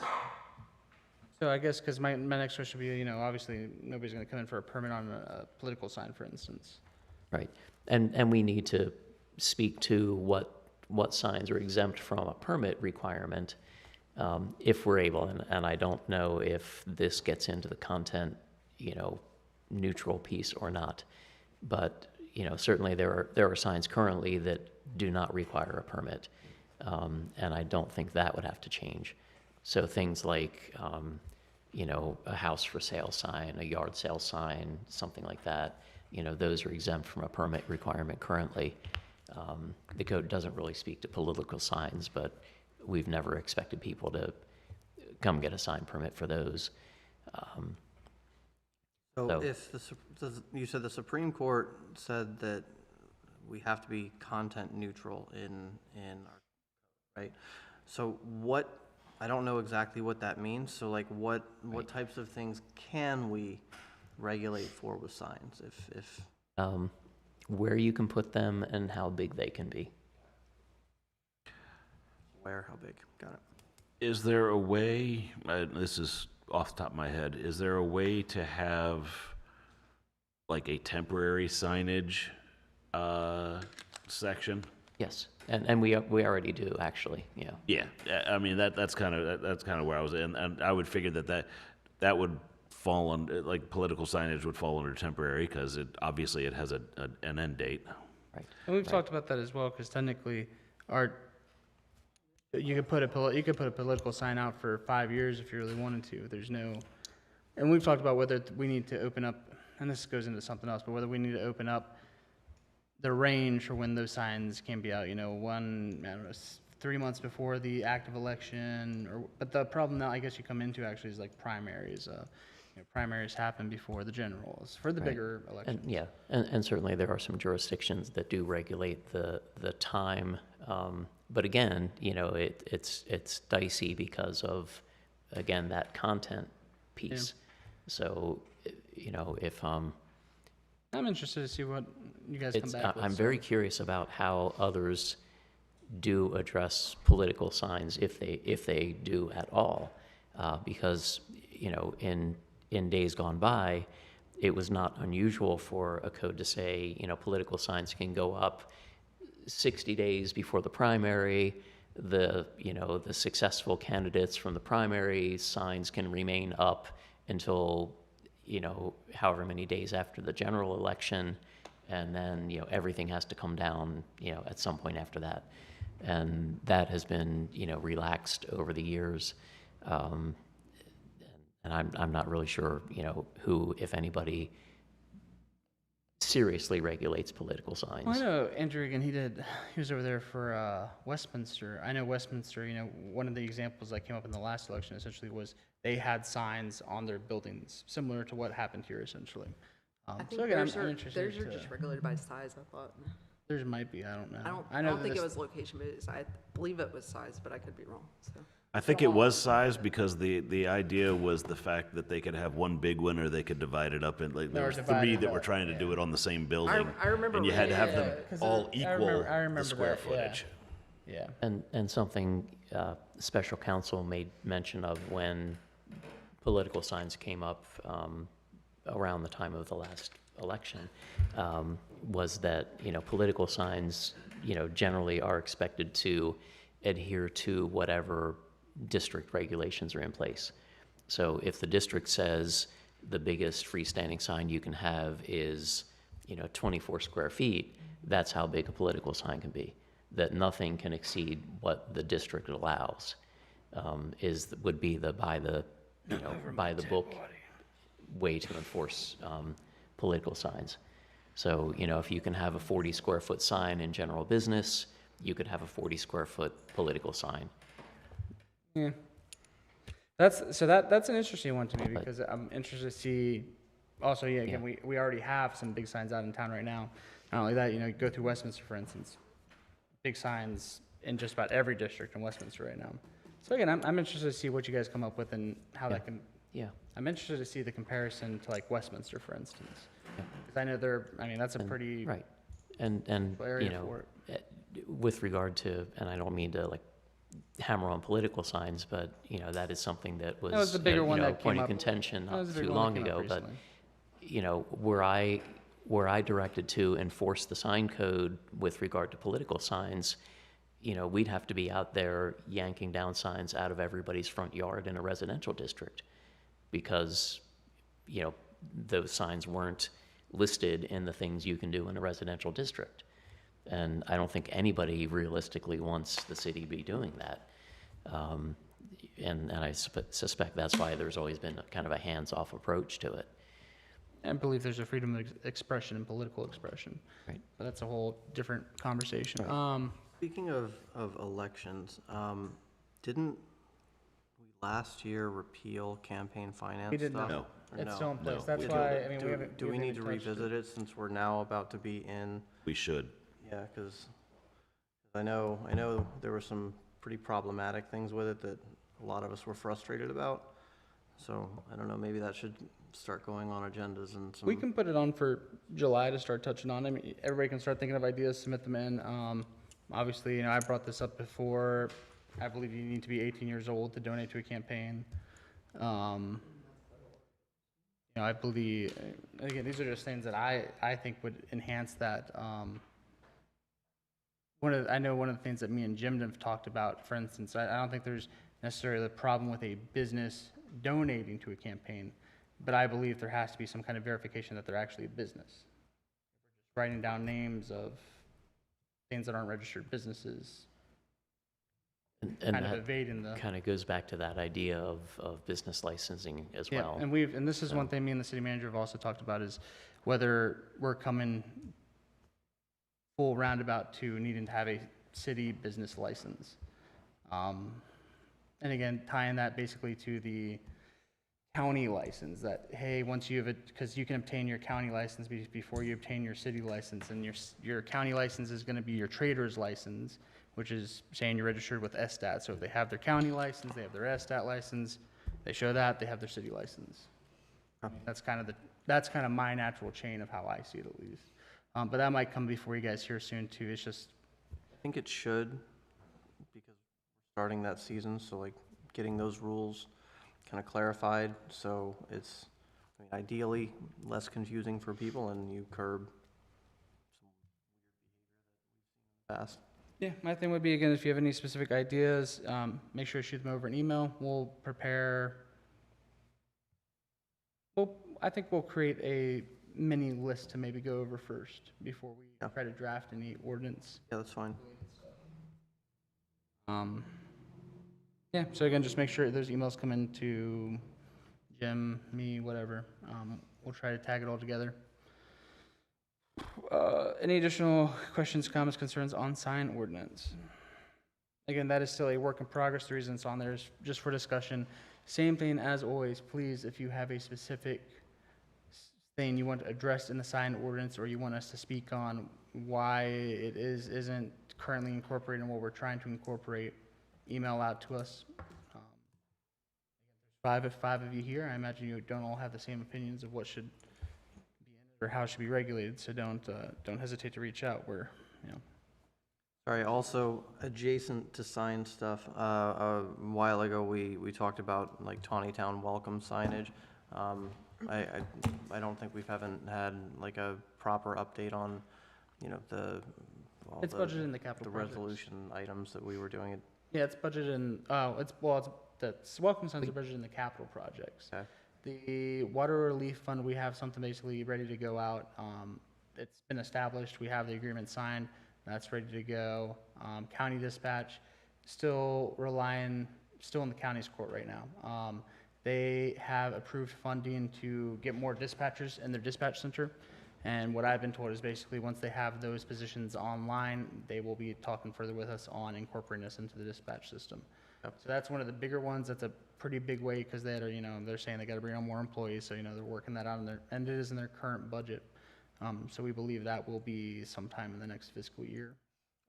I'm not saying you have to update it now, I was just saying, like, Yeah, it's been a I'm while trying to since bring we've up the had a- resolution in my head right now. Yeah, no, I'm not saying you have to go through it now, like, you know. But no, again, It's I'm fine. gonna tell you, we're always working on the items. Yeah. It's just one of those things, right, is budget season, budget season's about three and a half months for us. So again, doing them as we can, and we talked about the parking. Have we removed any parking meters yet? Not that I'm aware of. You guys didn't take a Let's make, chainsaw to it yet? let's make sure we, I'll circle back with yep, let's DPW. make sure we circle back on that. We want to get a test out this summer on it, so. Okay. I'm I gonna, will find a big pipe cutter. you could always, I'm not gonna say, I was gonna say, you could always maybe make them mementos, you can, I don't know, raffle them off or something. Yeah. We're hoping that we can just pull them up without damage to the sidewalks. The DPW's recollection is that they're not, they don't have anchors that are gonna cause the concrete to be ripped up when they pull them up. And we certainly don't want to cut them off and leave pipes in the ground for a future problem. If we have any infrastructure work we need to do. So hoping that they are just, relatively deep pipes that are bedded in sand, that with a crane truck we'll be able to hoist them out. I'm surprised nobody, because a lot of those are put in with streetscape, right? Surprised nobody remembers, I Yeah. guess, the installation. So, But if you pull them out and I can't use the Sawzall, that directly negates my need for frustration abatement. You could always make it like one of those pull the sword out of the stone kind of things. If you can hand rip one of those out, you just become the next mayor. I think Harry could do it. I think Harry could do it. Yeah, okay. Again, I know that was one that was recently, again, we want to see the test on that, see how the reception's looking and stuff like that. I'm going to proceed forward unless anybody else has stuff on signed ordinance. No. Hearing none. Oh, I do want to give one update, and it's probably going to be in the police liaisons packet. They did do truck enforcement, and they did a little bit of training in regards to that as well, right? Kind of yep. So again, we had a truck enforcement earlier in May where they did some truck pullovers and was it Waze? It was mainly check-in inspections and whatnot, right? Yeah. So again, we're still testing that out to see how we can incorporate that locally into our policing operation. But I Like delivery trucks we're talking about? What is this? like the heavy trucks, trucks that come through, the Okay, got it. Yeah, yeah. semis, The whatnot. big semis, okay. Yeah. Yeah, I got you. So that was in collaboration with the Carroll County Sheriff's Department. And again, I think the understanding is we're going to try to do, I guess, more repetition. I think they said they're coming back out for that again. Jim, one thing, actually, need to get this added. I am looking for, do you want me a motion and vote for Harney Road or a consensus? To be able to accept, and I'll explain in a minute, depending on what that is. Because it is important. Yeah.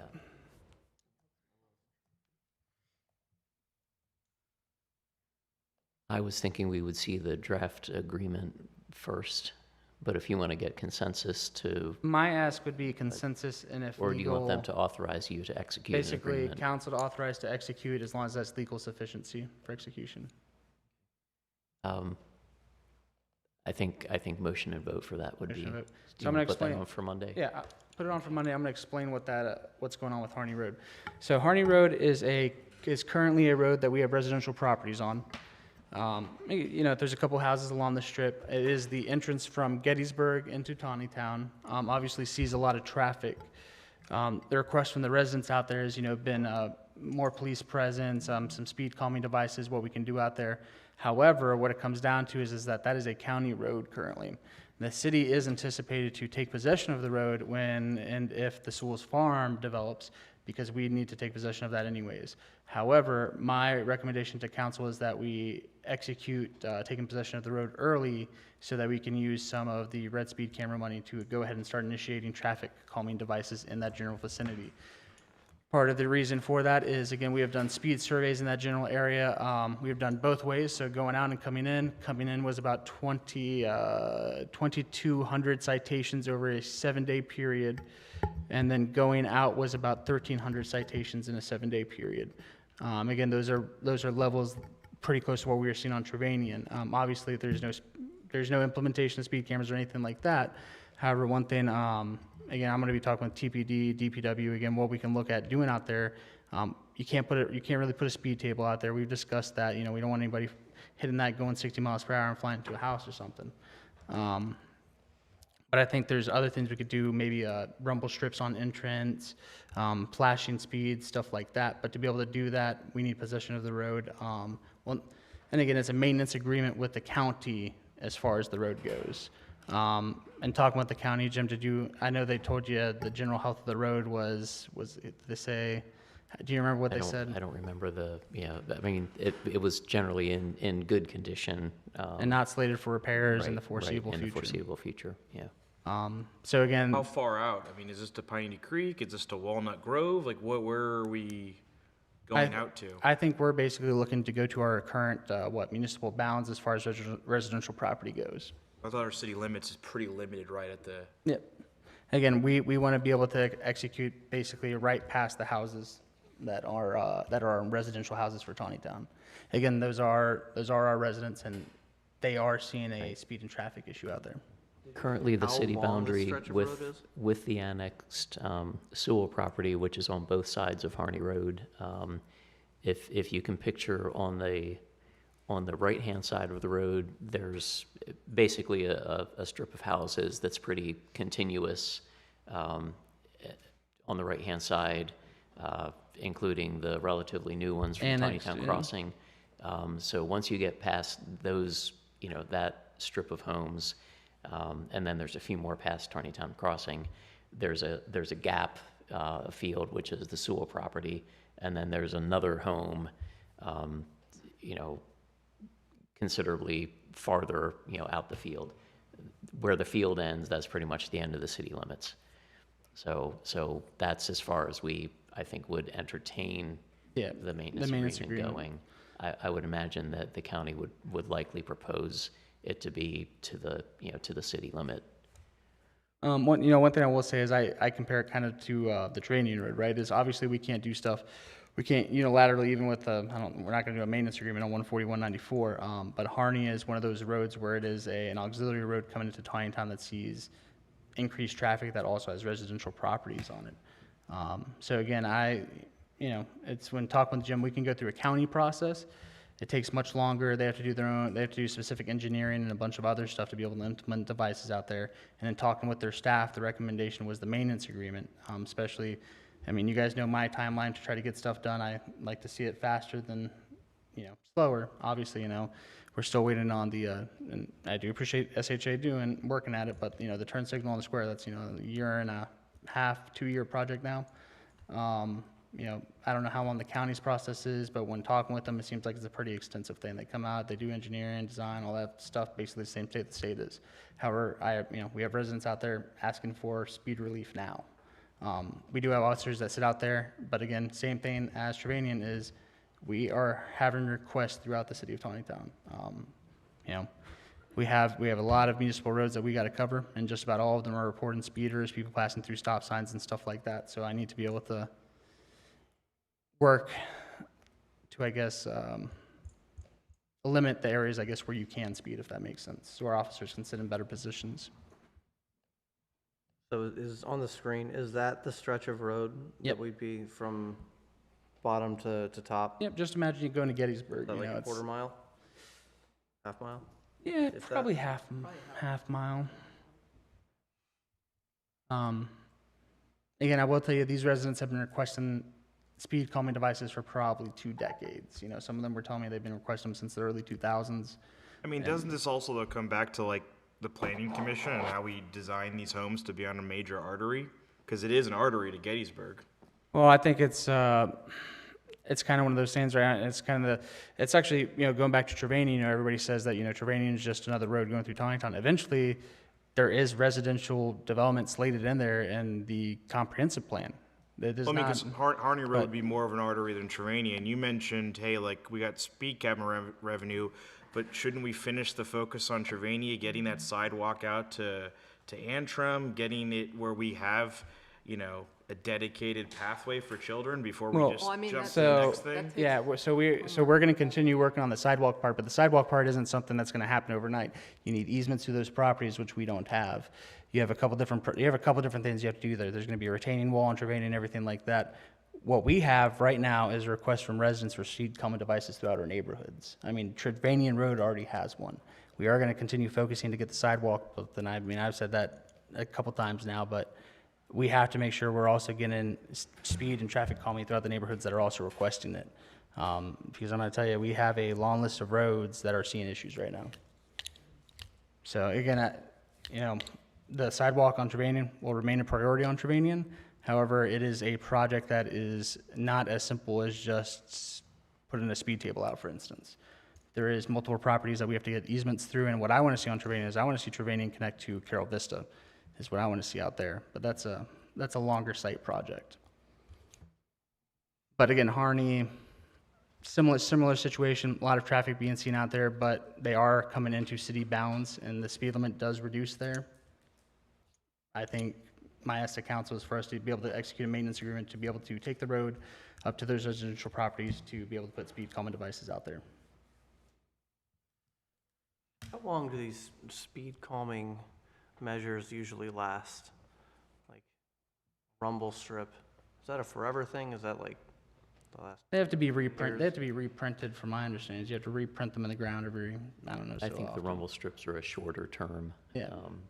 solution. But they're and- also and they not have as the expensive as downside a of- speed right, table, but But they also have the downside of sometimes generating additional noise noise, generation, yeah. Sure. tire noise when people cross them, that may not be ideal right next to someone's home.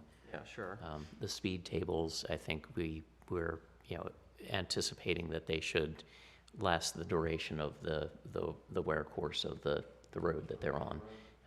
You know, barring any, you know, winter, like plowing incidents, and hope, you know, the design was such that, you know, we're hoping that we're not gonna have plows gouging into them and things, so, hopefully they will last as long as the wear course on the road does. I But of guess course, when we do just pave, concerned. it's an extra $14,000 per speed table, because they Yeah. can't just be, they can't be like milled and overlaid just, you know, smoothly as part of the process. They need to be basically ripped out and rebuilt whenever we have to overlay a street. I mean, when do we stop? I mean, Roberts Mill, Roth, Grand Avenue, I mean, these are all major arteries. Do we just speed table the whole community? Like, Well, just for reference, you can go over those speed tables at 25 miles per hour. so now you're saying they don't even matter? They do matter. You can't go over them probably 35 without feeling it in your vehicle. But that's the thing, right? Is So you're saying we're in supporting of damaging cars, suspensions? for somebody who is speeding through residential neighborhoods where kids are walking, Harney Road is not a residential road. we're not talking about speed tables on Harney Road. You were Talking talking about calming devices on Harney common Road. devices, rumble strips, and flashers. That's I'm what I- just saying, at what that's- point do we stop and we just police everyone for speeding in the entire town? We just put cops at every corner and say, everyone gets a ticket? So I guess Mike, We don't have that many cops. yeah, we don't have that many cops, first off. I guess Correct, Mike, so I mean, I what's guess the Mike, reason allocation of government resources to this? Right, you're allocation of exactly government resources, allocation of this revenue from the red speed camera, which is to go back into public safety, which is what was committed when we talked about that red speed camera. It is to go back into public safety for our neighborhoods who are literally requesting public safety devices. So what So makes again, one I don't- neighborhood I more don't- important than another? What makes this more important than Grand? Harney? Nothing. The only thing is that I'm So going to why tell are we you, giving Harney attention but not Grand or Roth or all the other because communities? because of what I told you earlier, that there's 2,300 violations out there, and that there's 1,300 the other way. I'm going to tell you right now, there is nowhere close to that number of violations on Well, Grand. because the city hasn't even made an attempt on these areas. That's the whole So how point. you is can't that- say this is more important. You don't have the data for Roberts Mill. You don't have the data for Roth. You don't have the data for Grand. You just have the data for Harney Road. For 2,300 violations? Do you think there's 2,300 violations on Grand? I don't have the data to know. But I'm going to tell you now, there isn't 2,300 violations on Grand. It's not even, How do you know? because Grand and Harney are two different types of roads. I mean, they both have residential properties on there, and we have residents there that are calling for speed calming because they have kids and whatnot playing out there. But, I mean, what is your suggestion for the allocation of red speed money? Not Complete to the go to- project we've already agreed to, which is to improve Trevania Road. Let's figure out what all the cost is for that. Let's allocate it for that. And then once we've gotten that funded, let's then explore what can we do next for the community, rather than jumping to another project when we haven't even completed this one. Okay, You first, realize here's the how- thing though, how- is that we're not gonna just how focus on long Trevanian Trevanian's Road. gonna We have take. roads I'm throughout not our. asking you to focus exclusively on That is Trevanian that is Road. I'm exactly- asking you to that is complete exactly what you're your asking. focus. I'm asking you to complete The the fo- infrastructure the package focus- on Trevanian The Road. focus is speed calming throughout Taneytown. It isn't just one road, it isn't just one area. Never said it That's was one why- road. You're that's twisting why- my words. No, that's why we're doing speed tables, that's why we're doing, the But raised once again, you crosswalks on have all the roads I just Westview, mentioned, O'Brien, I'm not seeing police Amicus, officer there. Water Run, Break Iron, Trevanian, because we're not gonna just address one area, we're gonna make sure every neighborhood is getting addressed. Because we have residents throughout town that are asking for this. It isn't just one area, it isn't just one road, we have multiple roads asking for it. Can we, I kind of get where you're coming from. Can we start thinking about or maybe documenting a prioritization list, though?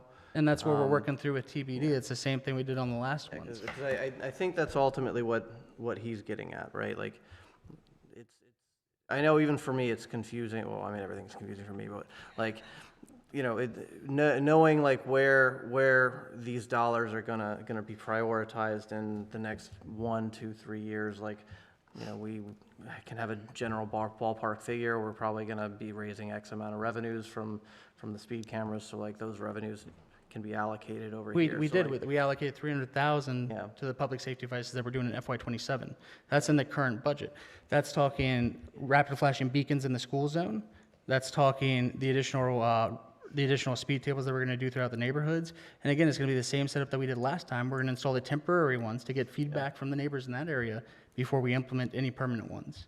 So do we have like a current prioritization list of like where those dollars are gonna be allocated towards? Is that? He's worked with That's TPD on that's this, where we're on gonna the be working with list. TPD on for FY. I mean, I'm not gonna work on something that hasn't even been technically allocated in the budget yet. No, I get it. I think. But do we have a- I- do we- I do we- think that- do we- I think I'm just trying to speak to what he's clearly frustrated about is, you know.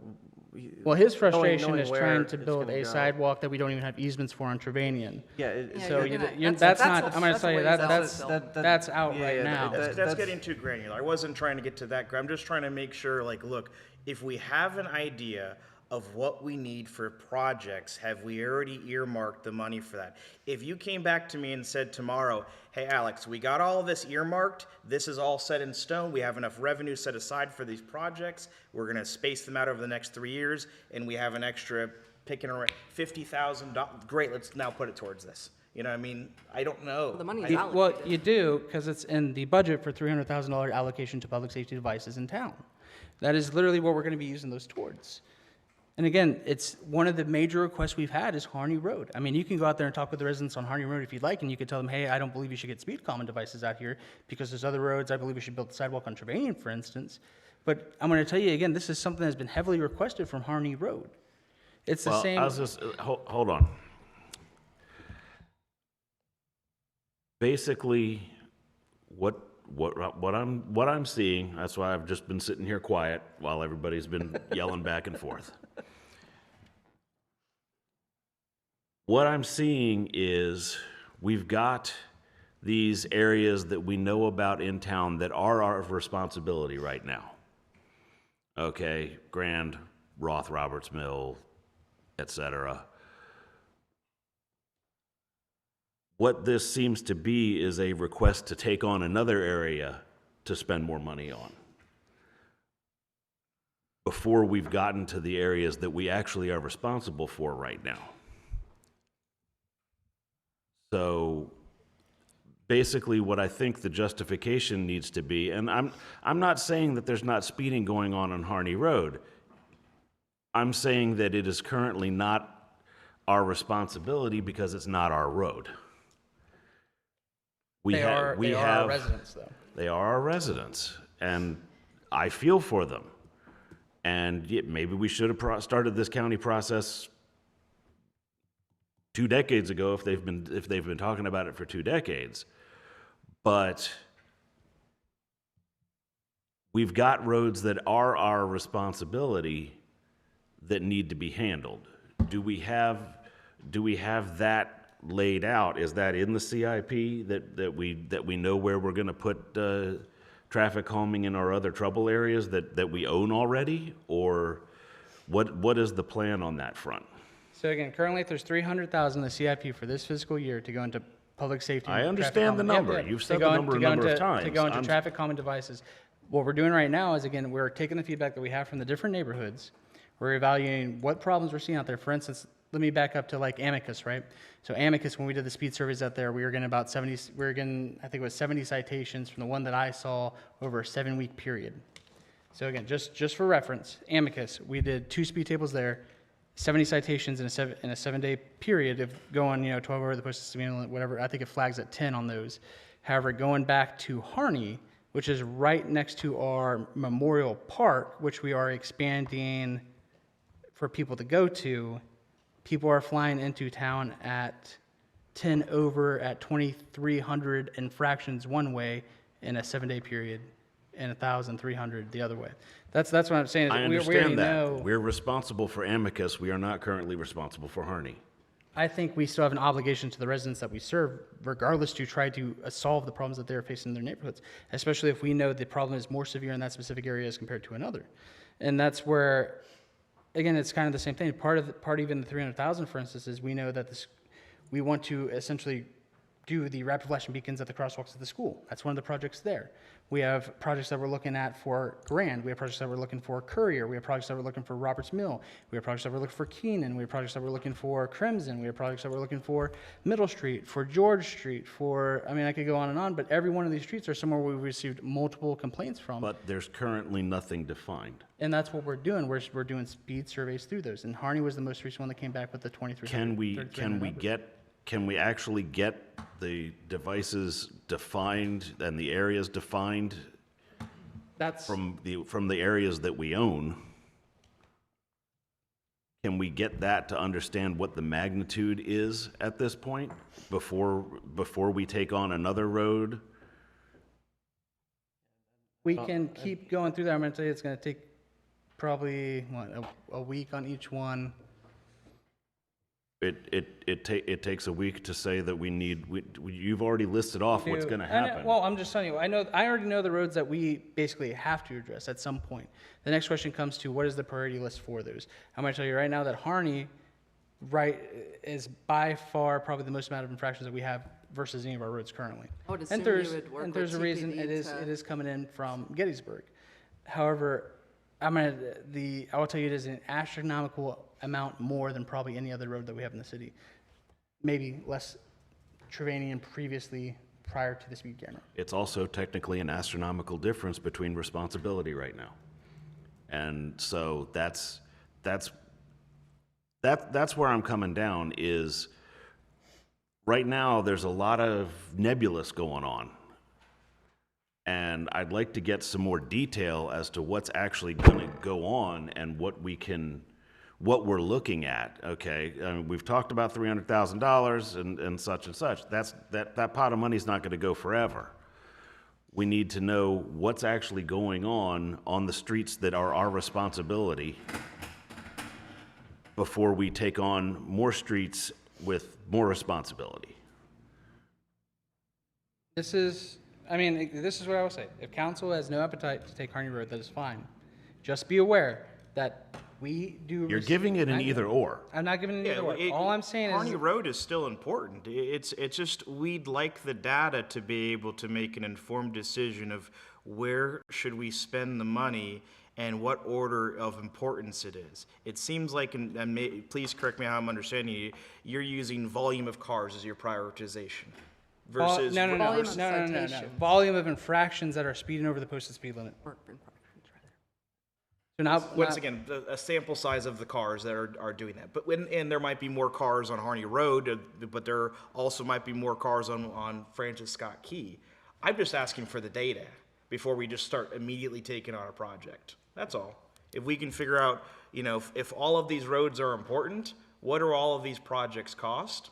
And then how should we allocate the money over year 1, year 2, year 3? well, we don't know.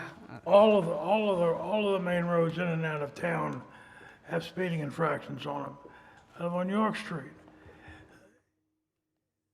you could fund the city budget by tickets you could write on York Street. That's true. It's bad if there. we could take the money, but we can't because it's a state road. Correct.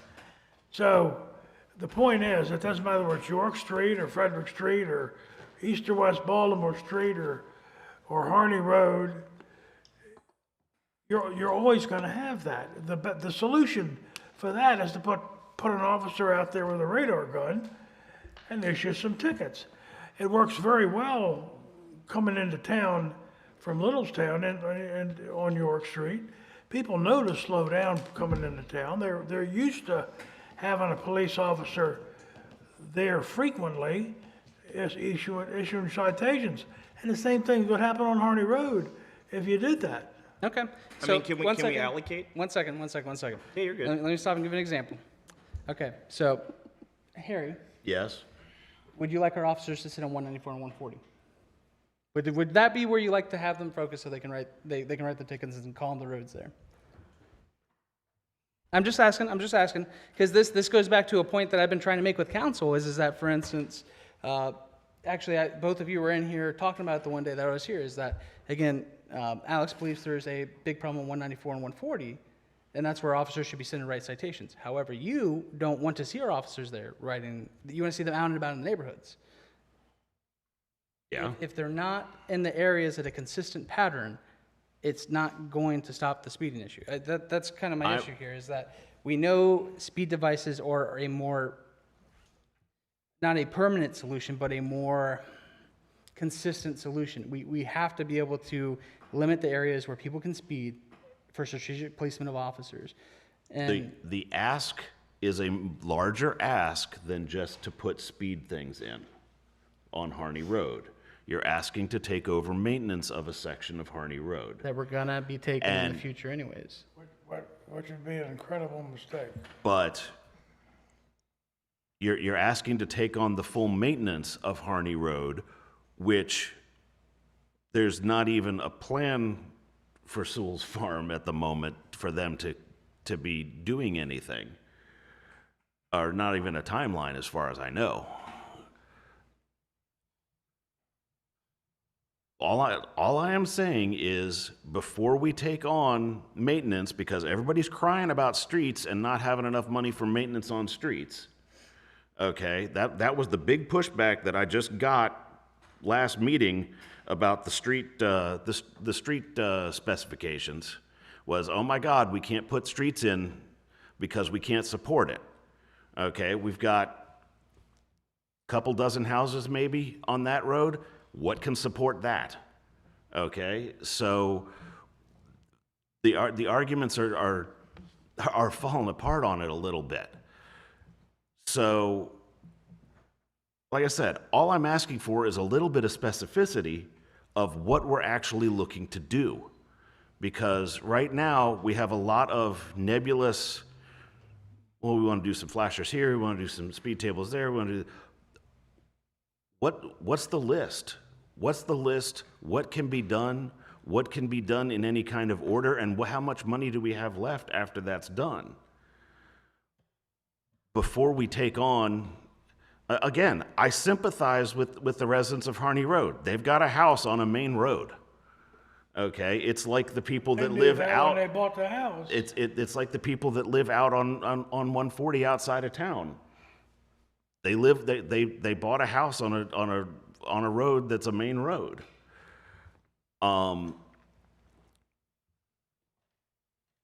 So I understand. Like I said, I sympathize, but this should have been a process that got started a while ago, apparently, to do it the way that needed to get done. Now, what we're being asked to do is something that's contradictory to what I was getting crap for on another meeting about the street specifications. Okay, we're going to take over maintenance on a road that absolutely the tax base does not support it. Okay, which is the wording that I was given about having street specifications that actually handle correct two-way traffic with parking. So, like I said, it's not that I missed this we want discussion to, on the docket somewhere. I don't know. it's not that we want to go ahead and do this, it's not that we don't want to do this, it's that I want to know what the rest of it is. I want to know what the rest of what we're planning is. What is the actual financial ramifications right now of taking this over now versus taking it over when you've got another few hundred houses out there, assuming that everything else supports that. So before we just go ahead and assume Harney Road, I'm not saying that we don't want to do that. But I want to know where we're actually spending the money right now, or where we're planning to spend the money. Because right now, we've got a pot of money. And we've got a pot of money, and we've got several verbal ideas. Concepts of a plan. But we don't actually have a plan to know what we're doing. If we take over maintenance of Harney Road, I know it's not going to be this, but if we take over maintenance of Harney Road and there's a water main break, and now suddenly we've completely we're taking over maintenance of the road, and now we're spending how many thousands of dollars to redo bits of Harney Road?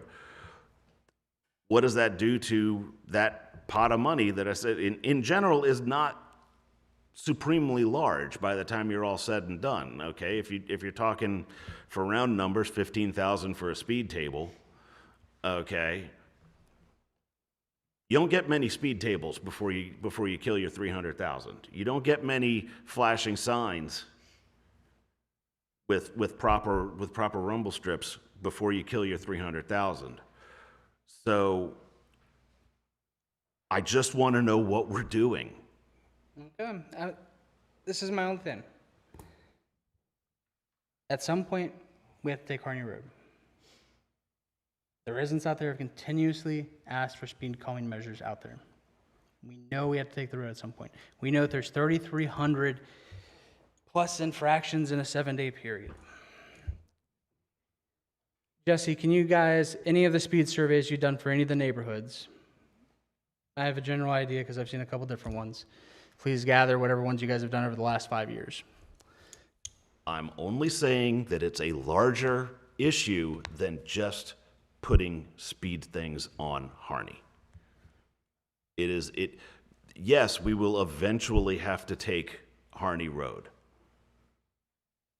Okay.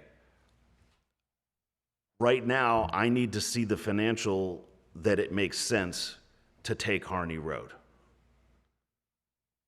Jim, can you also check into the county to make sure, again, check back in on the health of the street? I know we talked about that they projected that it was good, and again, no projected projects for the next 4 fiscal years or whatever. But let's go further with it. I was gonna say, we need thorough information before we take over a street. And we need to balance that with the needs of everybody else in town. I know there's a lot of infractions. It's a main road. Okay? I get it. And again, I sympathize. But it's a bigger issue than just putting speed mitigation type stuff on Harney Road. It's taking over Harney Road. A portion of Harney Road, yes. I get that. The portion within town. But, I mean, I think your point is basically we need to make sure that we also are taking care of our house before we take on, what right now is somebody else's. Jim, we annexed a couple properties along Harney Road just recently, didn't we? I know they're vacant properties, but we did annex them to bring them over to water and sewer, right? We annexed one dwelling out there that had a failing septic system, and in order to do that, we had to annex some small strips that were a few feet wide that actually separated that property from the city limit. And Mayor, to throw you a bone on this one, I mean, I just like a roadmap. If you're telling me that Harney Road is the most important, the first one we need to handle, and we have a roadmap to how we're going to address other ones, I'm all for it. This was not on my docket tonight. We haven't really talked about it, and I haven't seen any of the data. So If you're gonna tell me like, hey, look, we got $300,000 and this is the best bang for our buck, you'll have my support. I just don't have any data to support how it's more important than something else. And to Aries' point, we will take it on eventually. It's a matter of when should we take it on. Nobody's disputing that we're gonna take it on. It's just when does it financially make sense for us? And once again, I don't know that answer either tonight either. So if we can start figuring that out, I'm all for it. Want to make an informed decision. Correct. ultimately. Like, if we don't have to, if we don't have to do it right now, like, just Yeah, just build a help roadmap us to help when us it make an makes informed sense. decision, yeah. You're speaking my language on the tax-based stuff, Gary. I'm pretty sure you're probably talking about me. I don't know what you're talking about. Nick, I may have also talked to him about that did too. you? Yeah. I did a walk around on Meads So, Crossing once. I'm. All the different road sizes. Like I said, I just want to know what we're getting into and what the larger picture is, because it's a much larger picture than just putting down a couple of rumble strips and a flashy sign. And I don't disagree, and I think that's actually what bothered me most about your point, Councilmember Kelly, is again, bringing up Trevanian without knowing again that we need the proper easements and everything to complete the project out there. And saying that that should be a project that is prioritized for completion with no possible way to do that currently. I don't think, And I don't think it's malicious, though. I know it wasn't. How would I have known I think- that? I know it wasn't it was malicious. just I'm just saying that, Yeah. that's an odd one. It is what it is.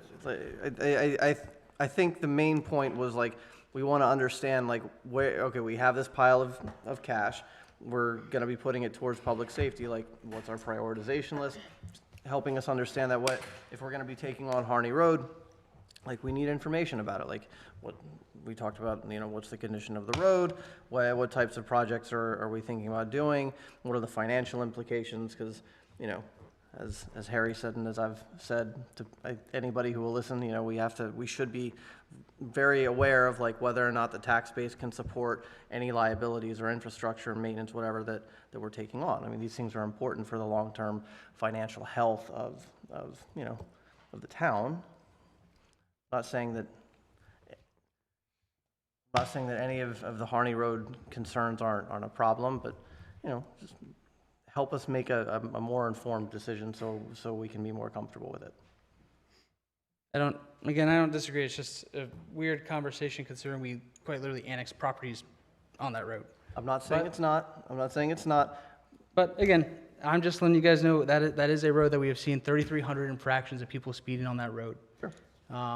In a 7-day period. Again, going back to Amicus, I know one of the ones I saw before we put stuff out there was 70 in a 7-week period. So I don't think you'll have anybody at this table who disagrees with that or who doesn't think that that's not a problem, right? Correct. And no, this is my no my, one in this room, I think, will be like, that's not a problem. I would like council to consider is that, again, I know there's maintenance costs related to the road. And I know there's only a couple properties out there, but those are residents we serve. When we're putting an officer out there to sit there, I can promise you it is much more expensive than the maintenance of that road.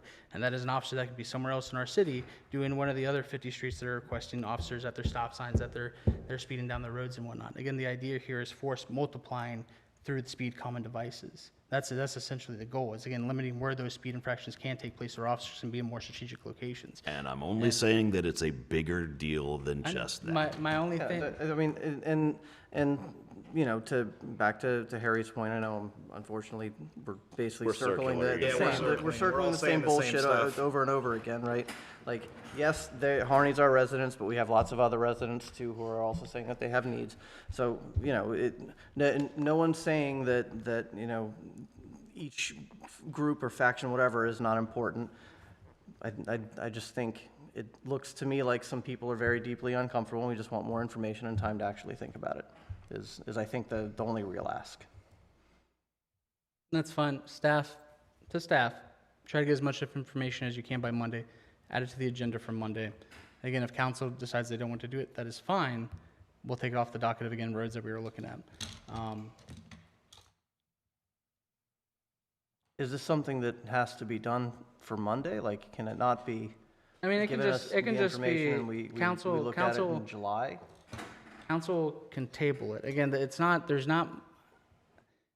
I don't know, again, based on the conversation I hear here, it's more of, we don't want to take the road because of the cost of the maintenance. I mean, that seems to be more of the concern.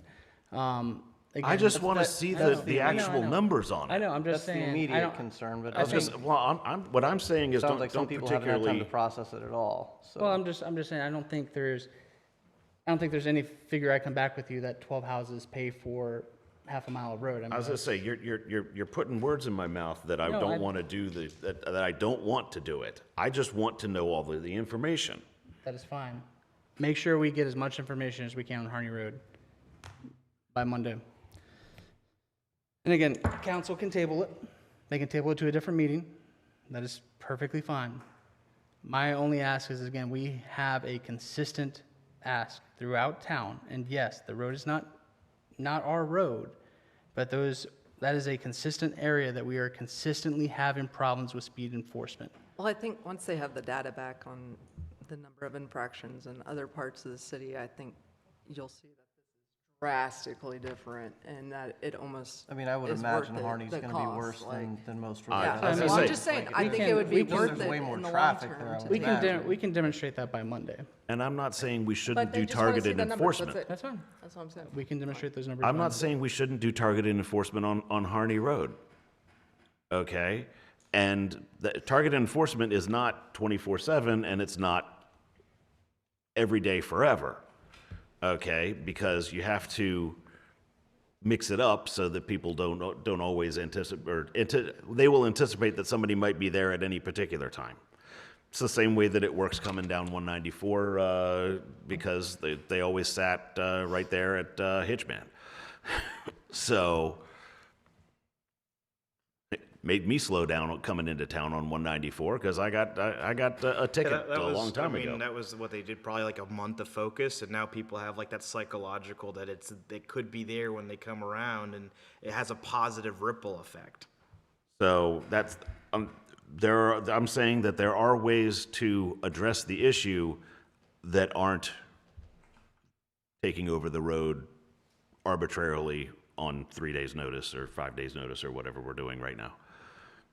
And again, decision can be tabled, that's fine, that's whatever I want on the council agenda, though.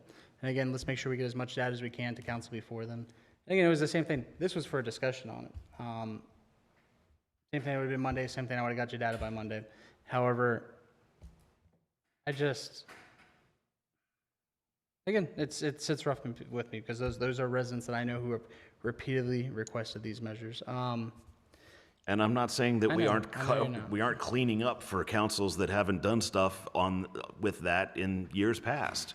Okay, yeah, probably should have started that county process years ago, and this would be handled already.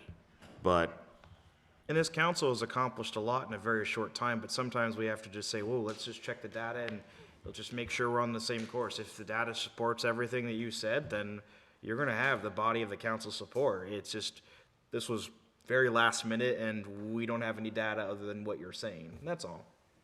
Yeah, again, not looking for a motion on this tonight. We're literally at the beginning of this, we talked about it for Monday for the motion.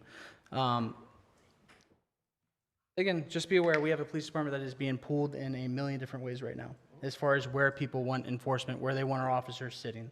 And that's not just from the residents, that's also from council currently. So, well, and Just remember that. goes to my They're stretched very thin. that goes to my We all request recognize of that. where things are going on. and again, this is one of the heavily requested roads for Are you still, exactly. council, are you still wanting to consider like some kind of heat map so you kind of have a general idea? I don't need it done up in a map. I just, Okay. It just if needs a we have list of general, yeah, what if we have roads general, we want to like, hey, we prioritize. did, no, And maybe there's what different, speed calming two different devices things, you want. two different things. On the report, what I'm looking for is, all it is right now is, and I'm making numbers up out of my butt. Yeah, for conversation. sake, I'm following. 250 citations and 100 warnings or whatever the numbers are. Where? Yeah, versus saying like, hey, of the 100, 100 Yeah, that's what I meant by X that. are on Hardy. Yeah, Well, like, you also like wanna this wanna see neighborhood, this neighborhood, say you this wanna see neighborhood a got list. 30, Yeah. this neighborhood got, just to see an idea of where this is going on. Again, and you're if- gonna want to see the areas where we've actually put the device out there to measure speed Yeah. for the area. You're not gonna want just where our cops have road infractions, for instance. That's not gonna paint you the picture of where we're actually seeing the infractions on the road. That's kind of what I was gonna back to, is again, the Amicus, the 70, No, the I- Harney, the 20. No, I was gonna say, 300. two different things, Okay. okay? We get a report every, this is what I've been talking about, we get a report every council meeting of 250 citations, 100 warnings, probably reverse. Just a general, because there is a perception of where are these things going on. So that's what I'm trying to find out is where are we concentrating right now? Okay, and that's not where do the traffic studies say that the speeding is happening? That's where are we actually using our manpower right now for do the citations? A list of where the citations are written. Yeah, and I mean, I don't need addresses, but Yeah, just like, yeah, just like, okay, this is neighborhood, that but I don't know- neighborhood, this is that neighborhood. I don't know if that would really help you. That's kind of my point that I'm getting at, is that It- think that what it- data, the that data, traffic that data studies isn't would help more. that data isn't a data set that's Except- gonna ex- help you paint the picture of where we're actually seeing the speeding. Two different things. You're, Again, we've crossed over. Two different things. I'm asking for that initial data that I've been asking for a while before this ever came up, because of the perception of, okay, where is this going on? Where is enforcement happening? There's an entirely different thing of where do the traffic studies say that enforcement needs to happen? Okay? Yeah, I don't doubt that there's a lot of speeding that goes on Harney Road. It's a double line, big road. So there's just, like I said, we need to be smarter about this and not just take over a section of Harney Road arbitrarily. Jim, one other thing that if you could give me, can you give me the size of Harney Road? Paving section, The it's paved like- size of the okay, road, yes. Okay. Okay. Any additional comments, questions, concerns? Again, staff, make sure you guys are working on that for Monday. Any additional comments, questions, concerns? Going back to City Charter Article 1, same thing. Need council to be mindful, we are looking to add definitions into Article 1. If there are specific definitions that you think are important, that should be consistent throughout charter and code, that is where they should be placed. If you have additional additions that you'd like to see to Article 1, again, it's a very basic article. Isn't it like 2 paragraphs? There's 2 Only paragraphs. 2 points to it, There's incorporation there's and two boundaries. paragraphs in it. Essentially, what I'd like to see happen with it is that is the basically rubric of, I don't know, the definitions or whatever. That's where we're setting them for the rest of the charter. So again, I know we have a couple different definition sections for different parts of charter and code, but that should be rather consistent, at least to my belief. If council wants to go a different direction for that, that's fine too. But my ask is there something important that you believe that should be part of almost like a preamble of a charter? Do you have an example, like, you don't have to give it here, obviously, we can talk about it after, but like, do you have an example of? Yeah, I of, can like- send you like examples of some of the Yeah. other municipal charters and whatnot. Some of them Okay. do preambles of, what the purpose is Yeah. and yada, yada, yada. They put that in Article 1s normally and stuff like that. Some do the definitions. Again, I'll give a couple different, this isn't something that's going on like a Monday docket or anything. This is something to start the discussion Yeah, at this is council the for Article overall 1. charter stuff, yeah, Yeah. that we've been talking about for a year. Okay. Yep. Any additional comments, questions, concerns on that before I go to the next one? Up next, we have extension of Comcast franchise agreement. Any comments, questions, concerns by council on it? I was gonna It's, say, it it seemed like it's happens- pretty straightforward. Yeah, this Yeah, is, it what happens. happens, us renewing for Happens all 2 the years, time. right? Something like that? Yeah, there was debate of whether it could just be executed. My thing is this, the council meeting was coming up, so there was no point not to put it on the council agenda. Makes sense. But again, all it is it is an extension of an agreement that they've signed for the last like 2 decades, so. I And thought it was to apparently, give yeah. somebody else authority to be able to handle this. It's It is. it's Yeah. letting Okay, the okay, cable all right, thank you. administrators. That's what, yeah, right, that's, the extension is the ability for them to handle it. Okay, thank you. right. But it isn't some major change. And the franchise negotiations are likely to be a years-long process. So I don't think there's been a year that the hasn't been agreement extended, ended and the new agreement was ready to go on time. So I think the previous one actually took 7 years.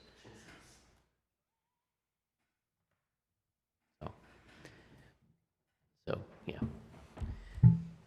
Okay, any additional comments, questions, concerns before I look for adjournment? If anybody is still interested, the debts that would be retired, the drinking water bond as of April was $611,097, and the infrastructure loan refunding was $3,230,000. Okay. Thank you, Jim. Looking for a motion of adjournment? So moved. Looking for a second? Second. Oh, public hearing. Ah, that's right.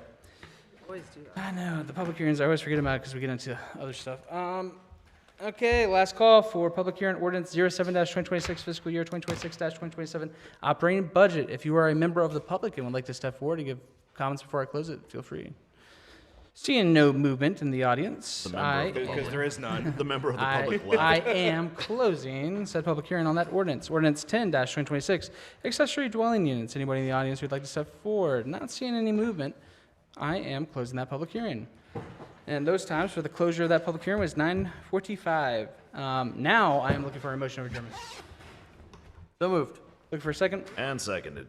All those in favor, signify by saying aye. Aye. We are adjourned.